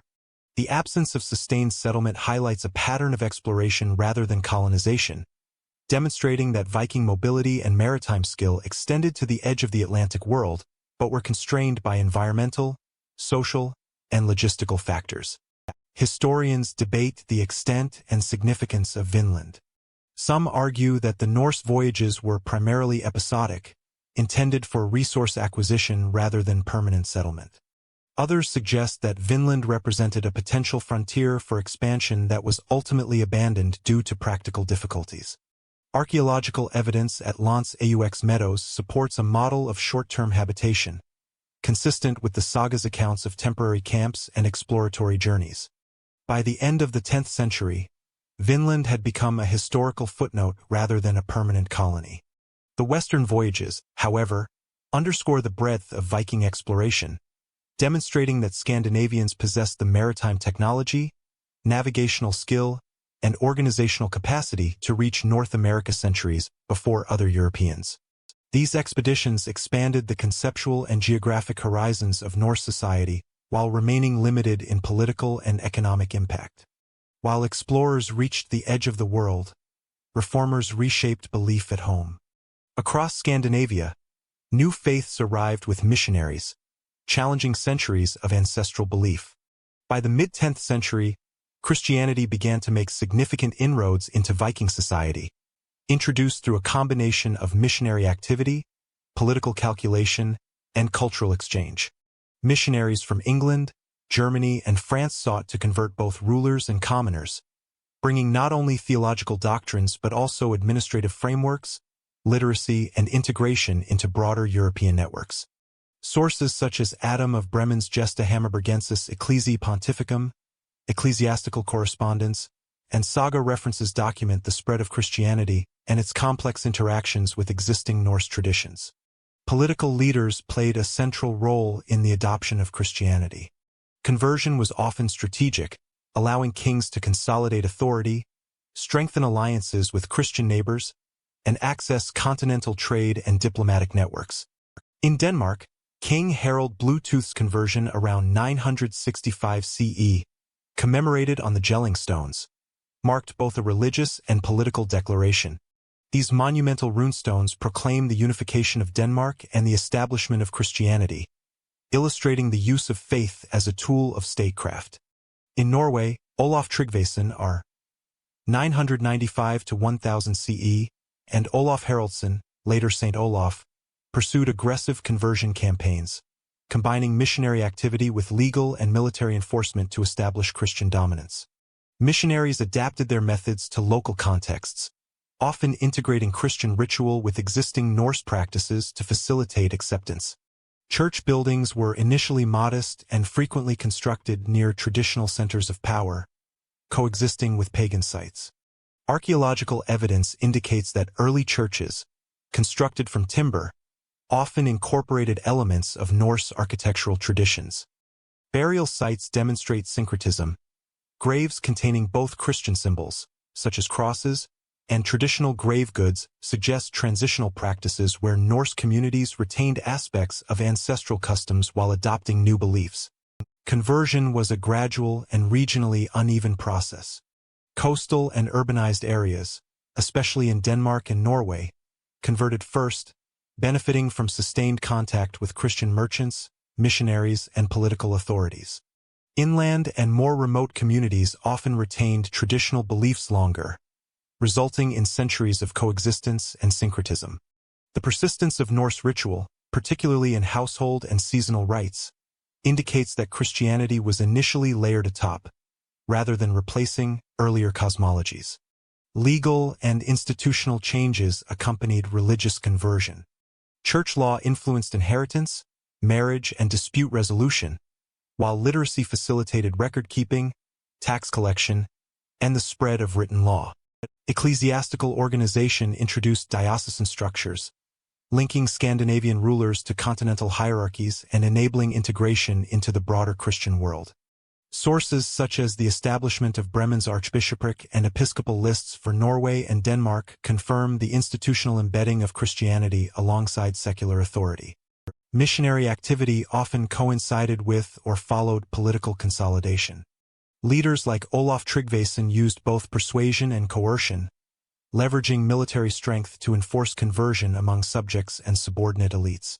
The combination of top-down enforcement and grassroots acceptance illustrates that the spread of Christianity in Viking societies was both politically and socially mediated. Archaeological and textual evidence from burial sites, church foundations, and saga accounts demonstrates that conversion was as much a matter of governance and social negotiation as personal belief. Christianity's arrival also had cultural consequences. Ecclesiastical art, manuscript production, and liturgical practice introduced new forms of literacy and artistic expression. Metalwork, stone carving, and ecclesiastical architecture display a synthesis of Norse craftsmanship with Christian iconography, reflecting both continuity and innovation. These developments enhanced Scandinavian participation in pan-European networks of religion, commerce, and diplomacy. By the early 11th century, Christian institutions were well established across Norway and Denmark, with kingship increasingly intertwined with the church. Conversion did not eradicate Norse identity. Instead, it reoriented social, political, and ritual structures, creating a hybrid society in which old traditions persisted alongside new religious authority.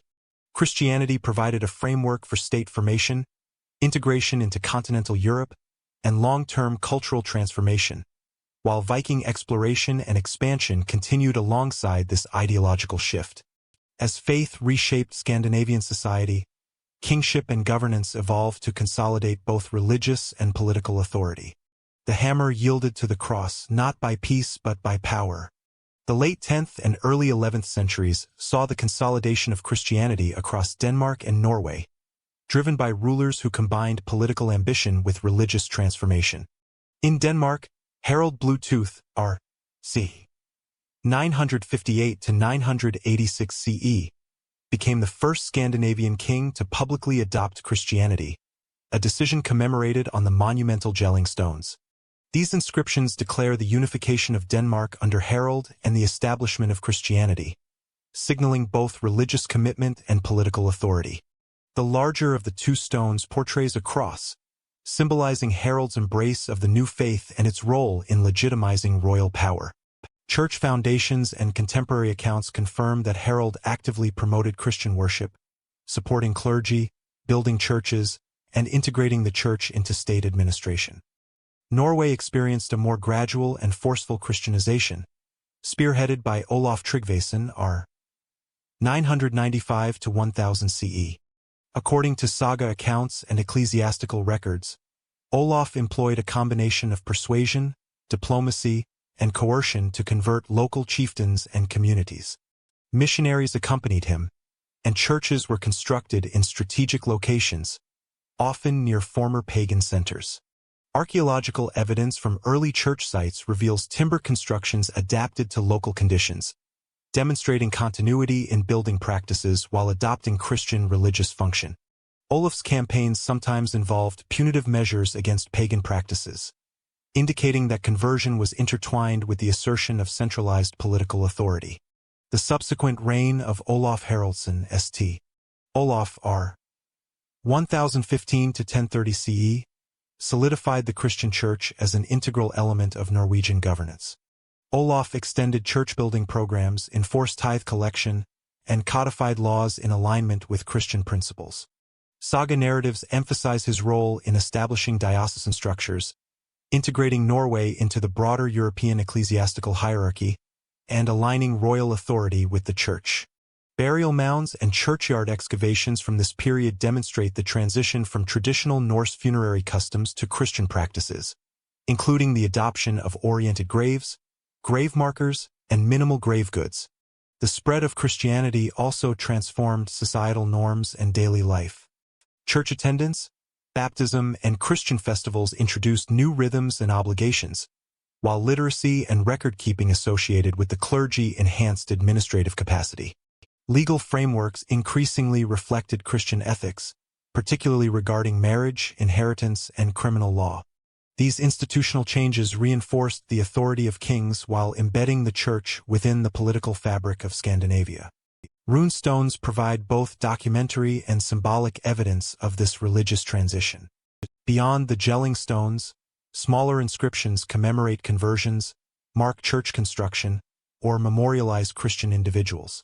These stones illustrate the intertwining of religious identity with political legitimacy, signaling to both local populations and neighboring polities that rulers derived authority from a new divine sanction.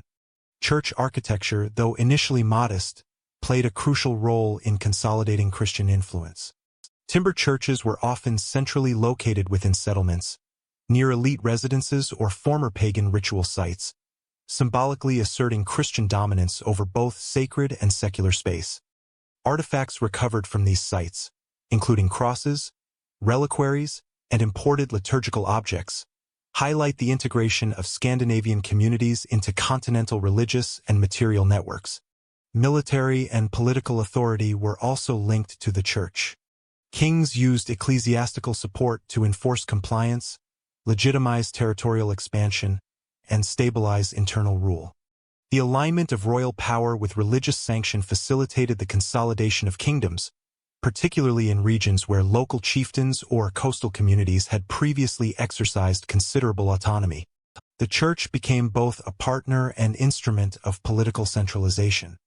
By the early 11th century, Denmark and Norway had largely adopted Christianity as the state religion, with rulers actively promoting ecclesiastical structures, legal reform, and ritual practice.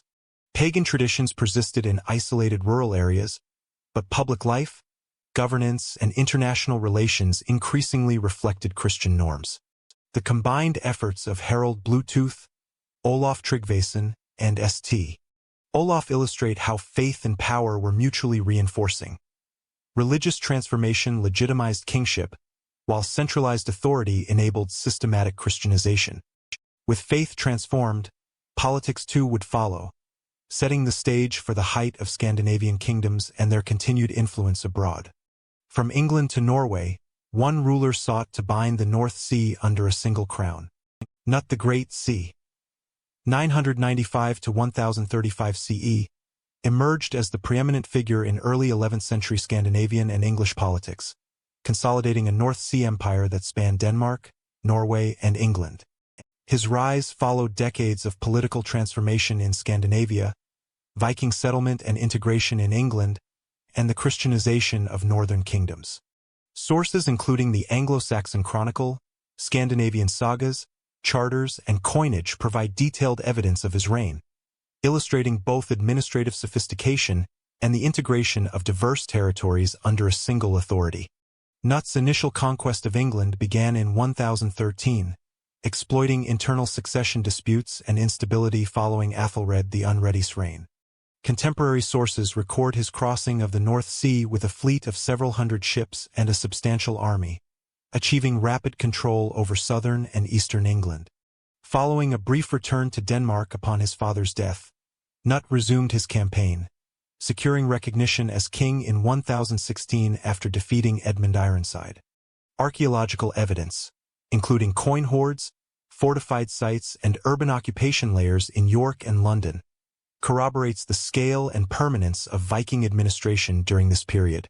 The North Sea Empire required both military and administrative innovation. Knut retained existing Anglo-Saxon institutions, including earldoms, local courts, and taxation systems, while appointing loyal Scandinavians to key positions. Charters and legal codes demonstrate a blend of Norse authority with Anglo-Saxon legal tradition, reflecting pragmatic governance designed to maintain stability and ensure loyalty among diverse populations.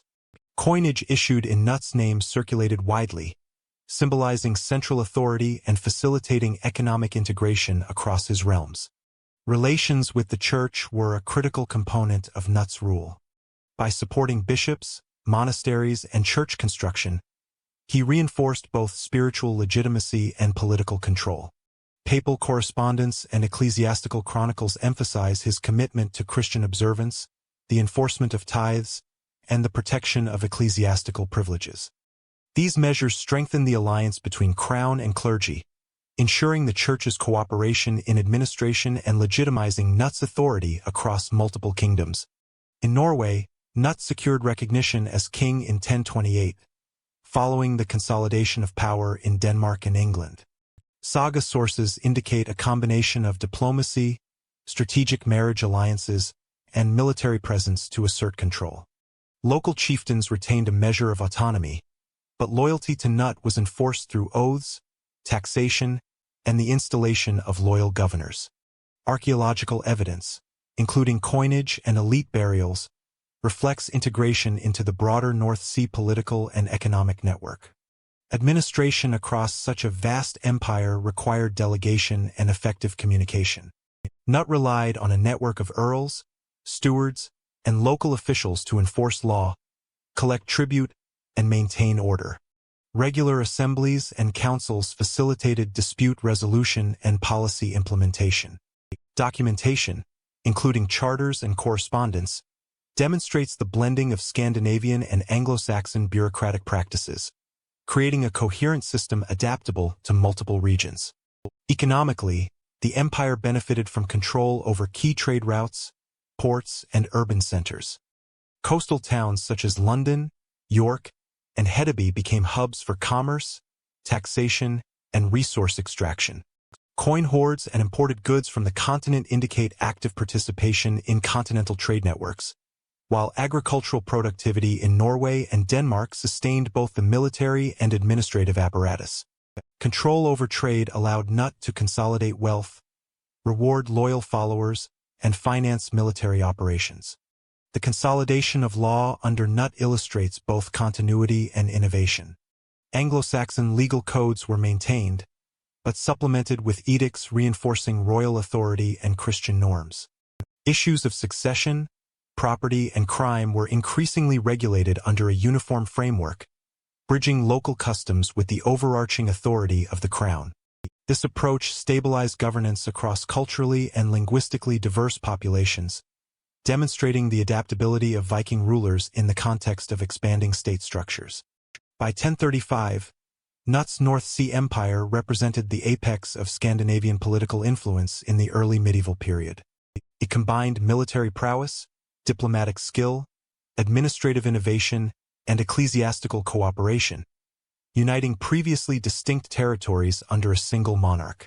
Coinage, charters, and archaeological remains attest to both the permanence and integration of this empire, while saga narratives and chronicles provide a contemporary perception of Knut as a ruler whose authority transcended regional divisions. Following Knut's death, the empire faced fragmentation, revealing the challenges of maintaining political unity across distant and diverse Viking realms. For a brief moment, the Vikings ruled an empire across the North Sea. Knut the Great's death in 1035 marked the beginning of a period of fragmentation across his North Sea empire. His territories, previously held together by strong centralized authority, now faced succession disputes, regional resistance, and external pressures. England, Denmark, and Norway, linked under Knut, became separate arenas of contestation, demonstrating the structural challenges inherent in maintaining a multi-regional empire in the early medieval period. Contemporary chronicles, including the Anglo-Saxon Chronicle and Scandinavian sagas, provide detailed accounts of these transitions, while coinage, charters, and archaeological evidence confirm both the continuity and disruption of governance. In England, Knut's sons Harthacnut and Harold Harefoot divided authority, with Harthacnut initially in Denmark and Harold ruling as regent in England. This arrangement, while temporarily preserving nominal unity, generated instability. Local earls and administrators asserted greater autonomy, exploiting dynastic uncertainty. Charters and legal documents from the period reflect competing claims to authority and fluctuating enforcement of royal edicts. By 1040, the death of Harold Harefoot and Harthacnut's consolidation provided brief stability, but succession challenges continued, highlighting the fragility of Viking-imposed authority in a culturally and politically complex region. Denmark faced similar difficulties. The early 11th century saw the return of native aristocratic power and renewed local competition. While Knut had established a framework linking regional chieftains to royal administration, his successors struggled to maintain loyalty through tribute and military oversight.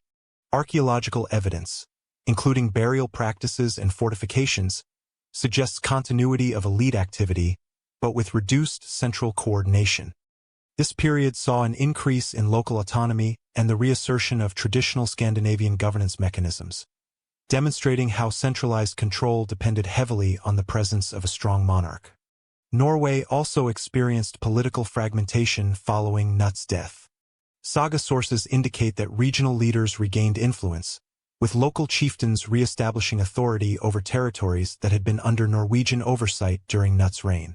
Ecclesiastical structures, while increasingly Christianized, were insufficient to enforce centralized political control independently. Coinage and settlement patterns suggest that Norway remained integrated into North Sea trade networks, but political cohesion at the royal level declined sharply after 1035. External pressures compounded internal instability. In England, renewed Scandinavian raids and continental political developments challenged the authority of Knut's heirs. In Scandinavia, neighboring powers, including Swedish kings, occasionally intervened in Danish and Norwegian affairs, exploiting succession disputes to advance territorial ambitions. Trade disruptions, shifts in settlement patterns, and sporadic conflict further weakened the practical integration of the empire. Archaeological evidence from urban centers, such as York and Hedeby, shows signs of both continued prosperity and episodic decline, reflecting the uneven impact of these pressures. Despite fragmentation, the legacy of imperial integration persisted in several areas. Administrative structures, legal codification, and ecclesiastical organization established under Knut continued to influence governance in England, Denmark, and Norway. Charters and church records demonstrate the ongoing use of centralized systems for taxation, legal adjudication, and diplomatic correspondence. Economic networks established during Knut's reign remained operational, ensuring continuity of trade and material culture across the North Sea. The decline of the North Sea Empire illustrates broader patterns in Viking political history. Success depended heavily on the presence of a capable, charismatic monarch capable of military projection, legal enforcement, and ecclesiastical cooperation. Once centralized authority weakened, regional powers reasserted autonomy, and empires proved difficult to sustain across the logistical, geographic, and cultural challenges of the Viking world. This pattern mirrors earlier episodes in Viking expansion, where temporary cohesion enabled military and administrative success, but long-term integration required durable institutions and succession mechanisms. By the early 1040s, the North Sea Empire had effectively dissolved. England, Denmark, and Norway resumed independent trajectories, each maintaining elements of Knut's administrative and religious innovations, but no longer bound under a single crown. The brief unity of the empire represented the high point of Scandinavian political influence abroad, yet it also underscored the inherent limitations of early medieval imperial control. But empires fade and the Viking Age neared its end. As the longships receded from foreign shores, the Viking world transformed from expansion to integration. The mid-11th century marked a critical transition in Scandinavian society. Following the death of Knut the Great and the collapse of the North Sea Empire, the Viking world shifted from expansive raiding and political conquest to consolidation within emerging national frameworks. Fragmentation occurred across former imperial territories, as local rulers and aristocrats asserted authority, and Christian institutions became increasingly central to governance. Sources including chronicles, legal codices, and archaeological settlement data reveal the gradual assimilation of Viking territories into structured kingdoms integrated with European feudal and ecclesiastical networks. In Norway, the death of Saint Olaf in 1030, following his failed attempt to enforce Christian kingship, left a power vacuum that regional chieftains quickly filled. Saga sources, corroborated by coinage and settlement patterns, indicate a reassertion of local authority under earls and petty kings. Over subsequent decades, Norway gradually consolidated into a kingdom under successive monarchs, integrating Christian practices while retaining elements of Norse governance. Assemblies, things, continued to operate, but they increasingly incorporated church oversight and codified legal frameworks aligned with European norms. Denmark experienced a similar transformation. Following Knut's heirs, Danish kings faced aristocratic rivalries and the need to enforce loyalty through both feudal obligations and ecclesiastical partnership. Monasteries, bishops, and the expanding church bureaucracy became central to administration, taxation, and law enforcement. Archaeological evidence from Jelling and regional church sites demonstrates investment in ecclesiastical architecture, confirming the shift from decentralized, kin-based authority to institutionalized Christian governance.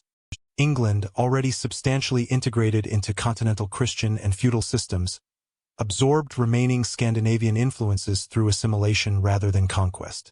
Norse settlers in the Danelaw, urban centers like York, and surrounding regions retained cultural practices, language elements, and material culture, but increasingly participated in English law, land tenure, and ecclesiastical administration. Place names, burial practices, and artifacts illustrate gradual integration of Norse communities, confirming that assimilation was both cultural and institutional. Trade and economic networks also evolved during this period. The raiding economy that had driven expansion gave way to regulated commerce. Port towns and marketplaces became central to wealth generation, linking Scandinavia to England, the continent, and the Baltic region. Archaeological evidence from Hedeby, Ribe, and York indicates continued engagement in long-distance trade, but under the oversight of emerging political and religious institutions rather than autonomous warbands. This economic transition reinforced the integration of Scandinavian societies into broader European systems. Christianization was a key factor in assimilation. By the mid-11th century, ecclesiastical structures were deeply embedded in political and social life. Churches, monasteries, and episcopal oversight provided mechanisms for law enforcement, social regulation, and cultural transmission. Missionary activity shifted from conversion campaigns to education, administration, and spiritual guidance, cementing the alignment of Scandinavian polities with continental norms. Syncretic practices persisted in some rural areas, but public life increasingly reflected Christian authority. Legal evolution paralleled religious transformation. Codified laws increasingly reflected European feudal principles, including property rights, vassal obligations, and standardized penalties for crime.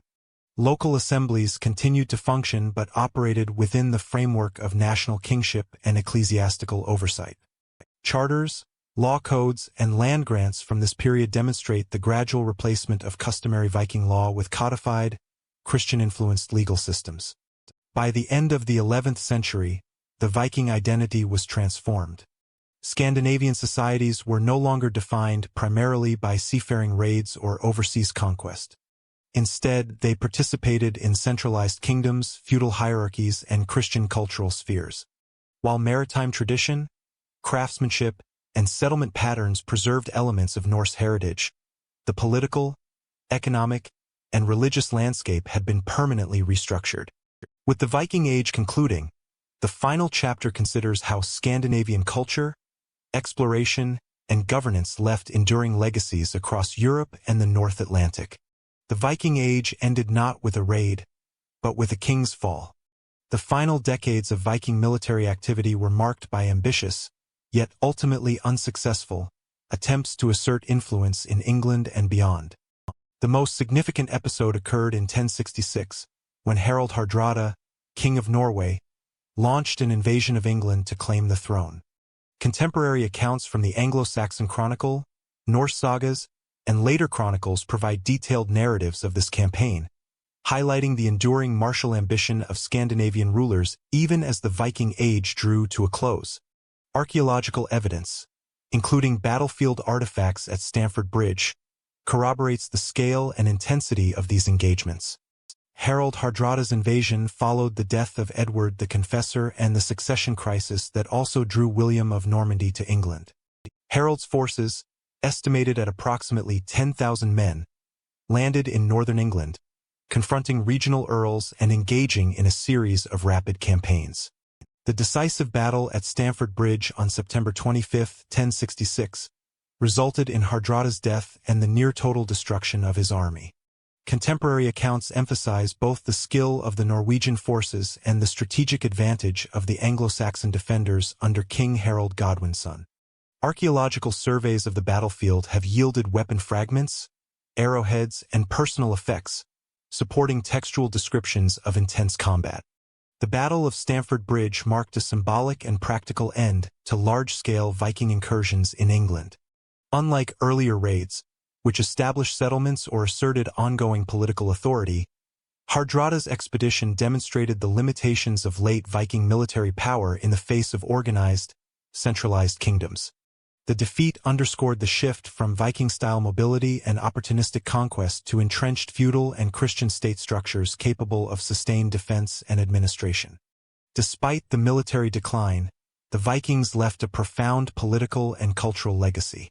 Norman France, itself shaped by earlier Scandinavian settlers, illustrates the long-term influence of Viking expansion. The Normans, descended from Norse settlers under Rollo in the early 10th century, retained martial and administrative traditions while fully integrating into the Christian and feudal European framework. The Norman conquest of England in 1066, occurring just weeks after Stamford Bridge, demonstrates the transmission of Viking strategic and cultural practices through successive generations and regions. Legal, architectural, and linguistic elements in England reflect this continuity. Material culture also preserved Norse influence.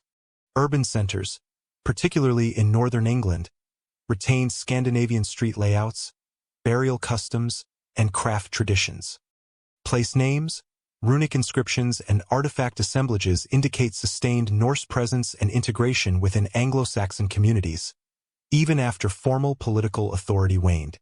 These vestiges illustrate the shift from direct conquest to cultural assimilation, demonstrating the adaptability of Norse identity in new social and political contexts. In Scandinavia, the period following 1066 saw the consolidation of kingdoms and the formalization of Christian institutions. Military endeavors became increasingly ceremonial or regional, focused on internal consolidation rather than overseas expansion. Legal codification, ecclesiastical authority, and economic development replaced raiding as central mechanisms of power.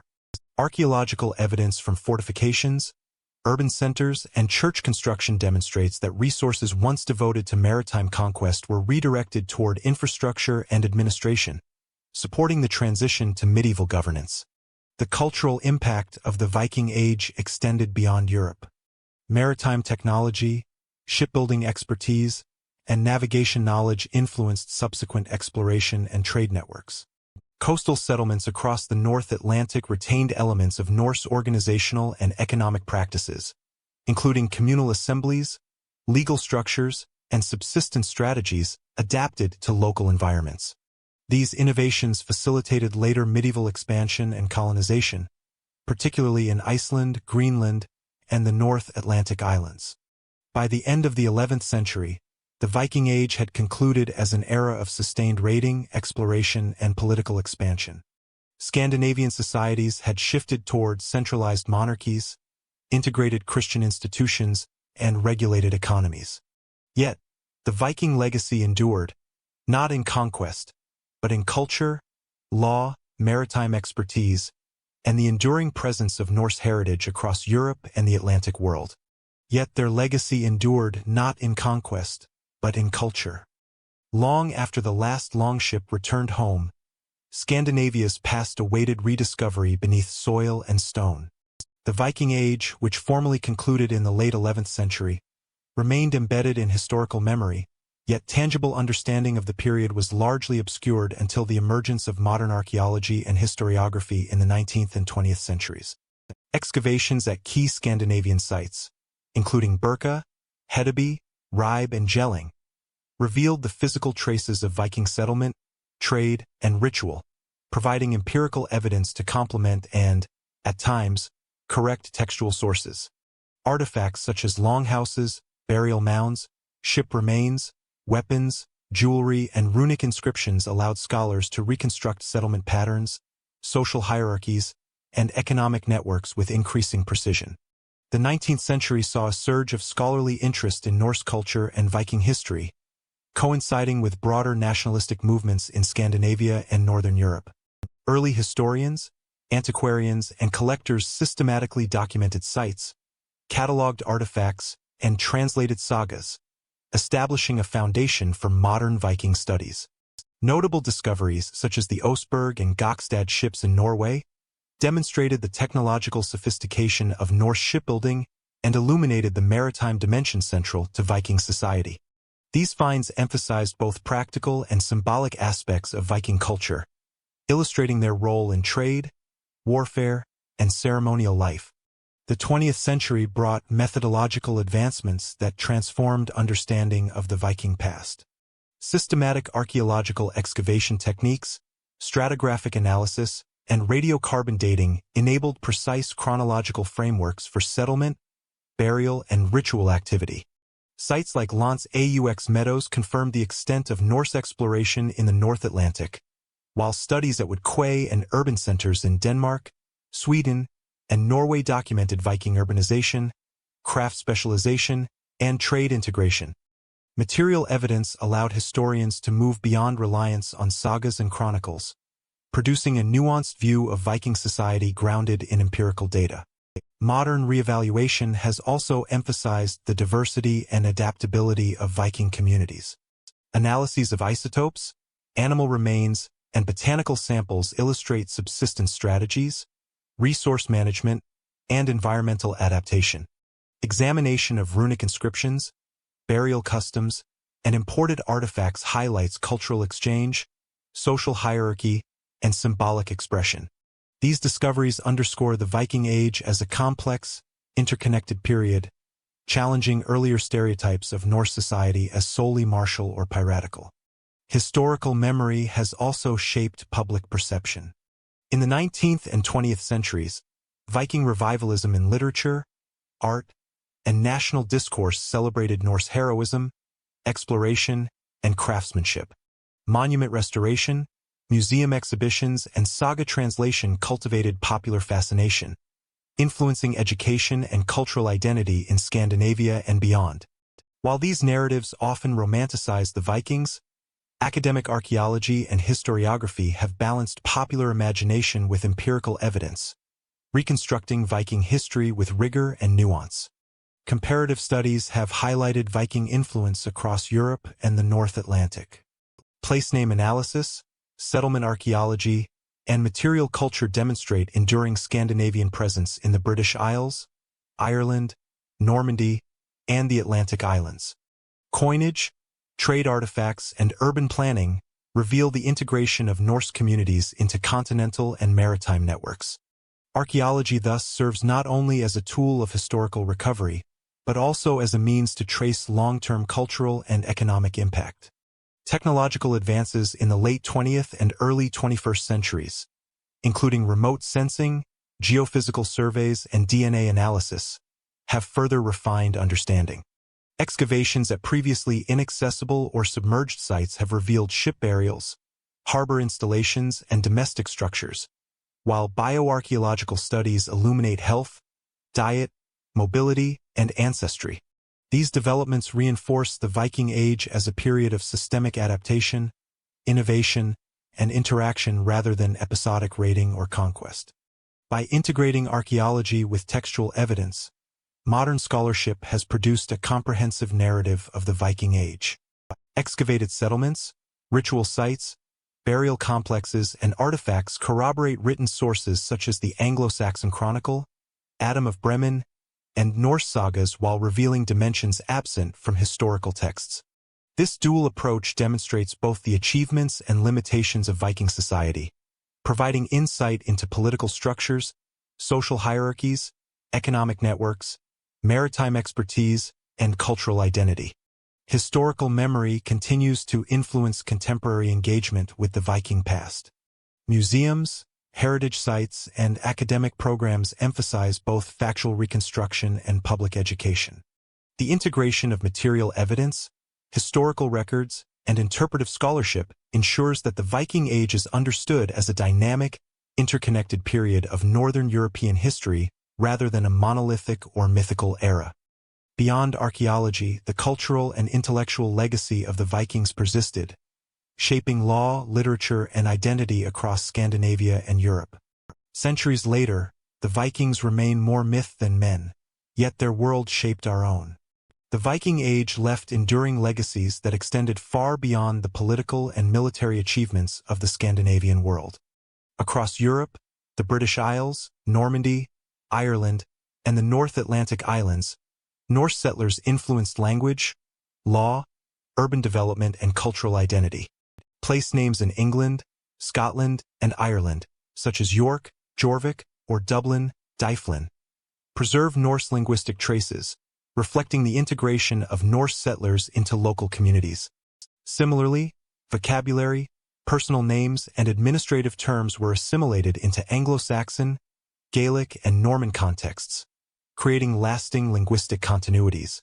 Genetic studies reveal the biological imprint of Viking migration. DNA analysis of medieval burials and modern populations confirms Scandinavian ancestry in regions with documented Norse settlement.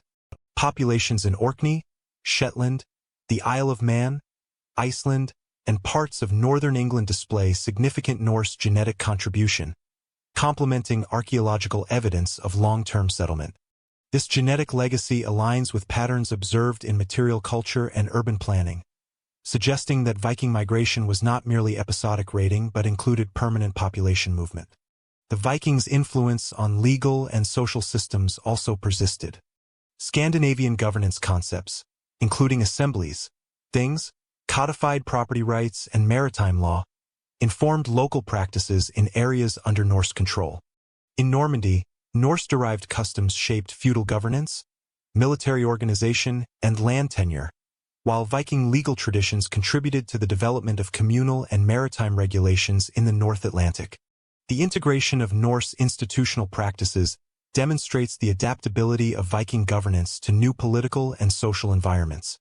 Material culture continued to shape daily life and craftsmanship in Norse-influenced regions.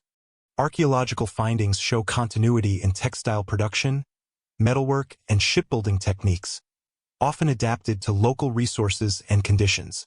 Urban centers established or developed by Norse settlers, including Dublin, York, and Hedeby, retained street layouts, harbor infrastructure, and craft guild organization derived from Scandinavian models. These developments facilitated trade, cultural exchange, and economic integration with continental Europe. Norse mythology and literature contributed enduring cultural influence. Eddic poetry, sagas, and legendary narratives preserved stories of Odin, Thor, Freyr, and other deities, as well as heroic tales of exploration, conflict, and leadership. These narratives not only informed medieval literary traditions in Iceland and Scandinavia, but also inspired later European literature, art, and scholarship. The adaptation of Norse myth into cultural memory reinforced Scandinavian identity while influencing perceptions of heroism, adventure, and cosmology throughout Europe. The maritime expertise developed during the Viking Age shaped subsequent exploration and trade.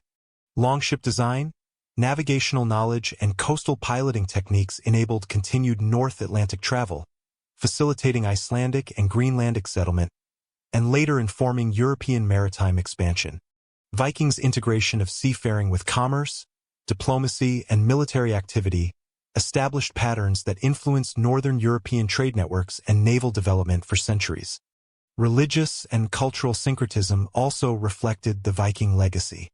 The integration of Christianity with Norse societal structures produced hybrid forms of ritual, law, and art that endured in local traditions. Ecclesiastical buildings often incorporated Scandinavian construction methods, while Christian iconography merged with Viking symbolic motifs. This blending demonstrates how the Viking worldview adapted to external influences, leaving a complex and enduring imprint on European culture. Even in popular imagination, the Vikings continue to resonate. Literature, film, art, and scholarship perpetuate both mythic and factual interpretations, shaping modern understanding of Norse society. The careful study of archaeology, history, and linguistics has clarified the distinction between romanticized portrayals and empirical reality, Yet fascination with Viking exploration, craftsmanship, and social organization remains pervasive. By the post-medieval period, the Viking legacy had become embedded in national narratives, folklore, and historical scholarship. Icelandic sagas were preserved and published, runic inscriptions were catalogued, and Scandinavian monuments were restored, ensuring that Norse achievements remained visible in cultural memory. The combination of tangible archaeological evidence and enduring narrative traditions provides a multidimensional understanding of the Viking Age and its long-term influence. The Vikings' world, from settlement and trade to law, literature, and religion, contributed to the shaping of medieval and modern Europe. Urban centers, political frameworks, cultural practices, and maritime skills illustrate how Scandinavian societies influenced surrounding regions for centuries. Through assimilation, migration, and cultural exchange, Norse heritage became interwoven with the histories of England, Ireland, Normandy, Iceland, and beyond. The Viking Age concludes as a chapter in European history whose echoes remain. In place names, law codes, genetic heritage, and cultural memory, reminding us that the Northmen shaped more than they conquered. As we conclude this journey through the Viking Age, consider the depth and reach of their world. From the fjords of Scandinavia to the shores of North America, from raiding warbands to kingdoms and empires. The Vikings were not just warriors. They were explorers, settlers, lawmakers, and innovators whose influence continues to shape Europe and the Atlantic world. If you found this exploration insightful, dive deeper into history with us. Subscribe to Nightfall History for in-depth documentaries on civilizations, empires, and the forces that shaped our world. Comment below with which aspect of Viking history fascinated you most. Was it their voyages, their kings, or their enduring legacy? And don't forget to share this documentary with fellow history enthusiasts. The past is a story best discovered together, and there are countless chapters waiting to be explored.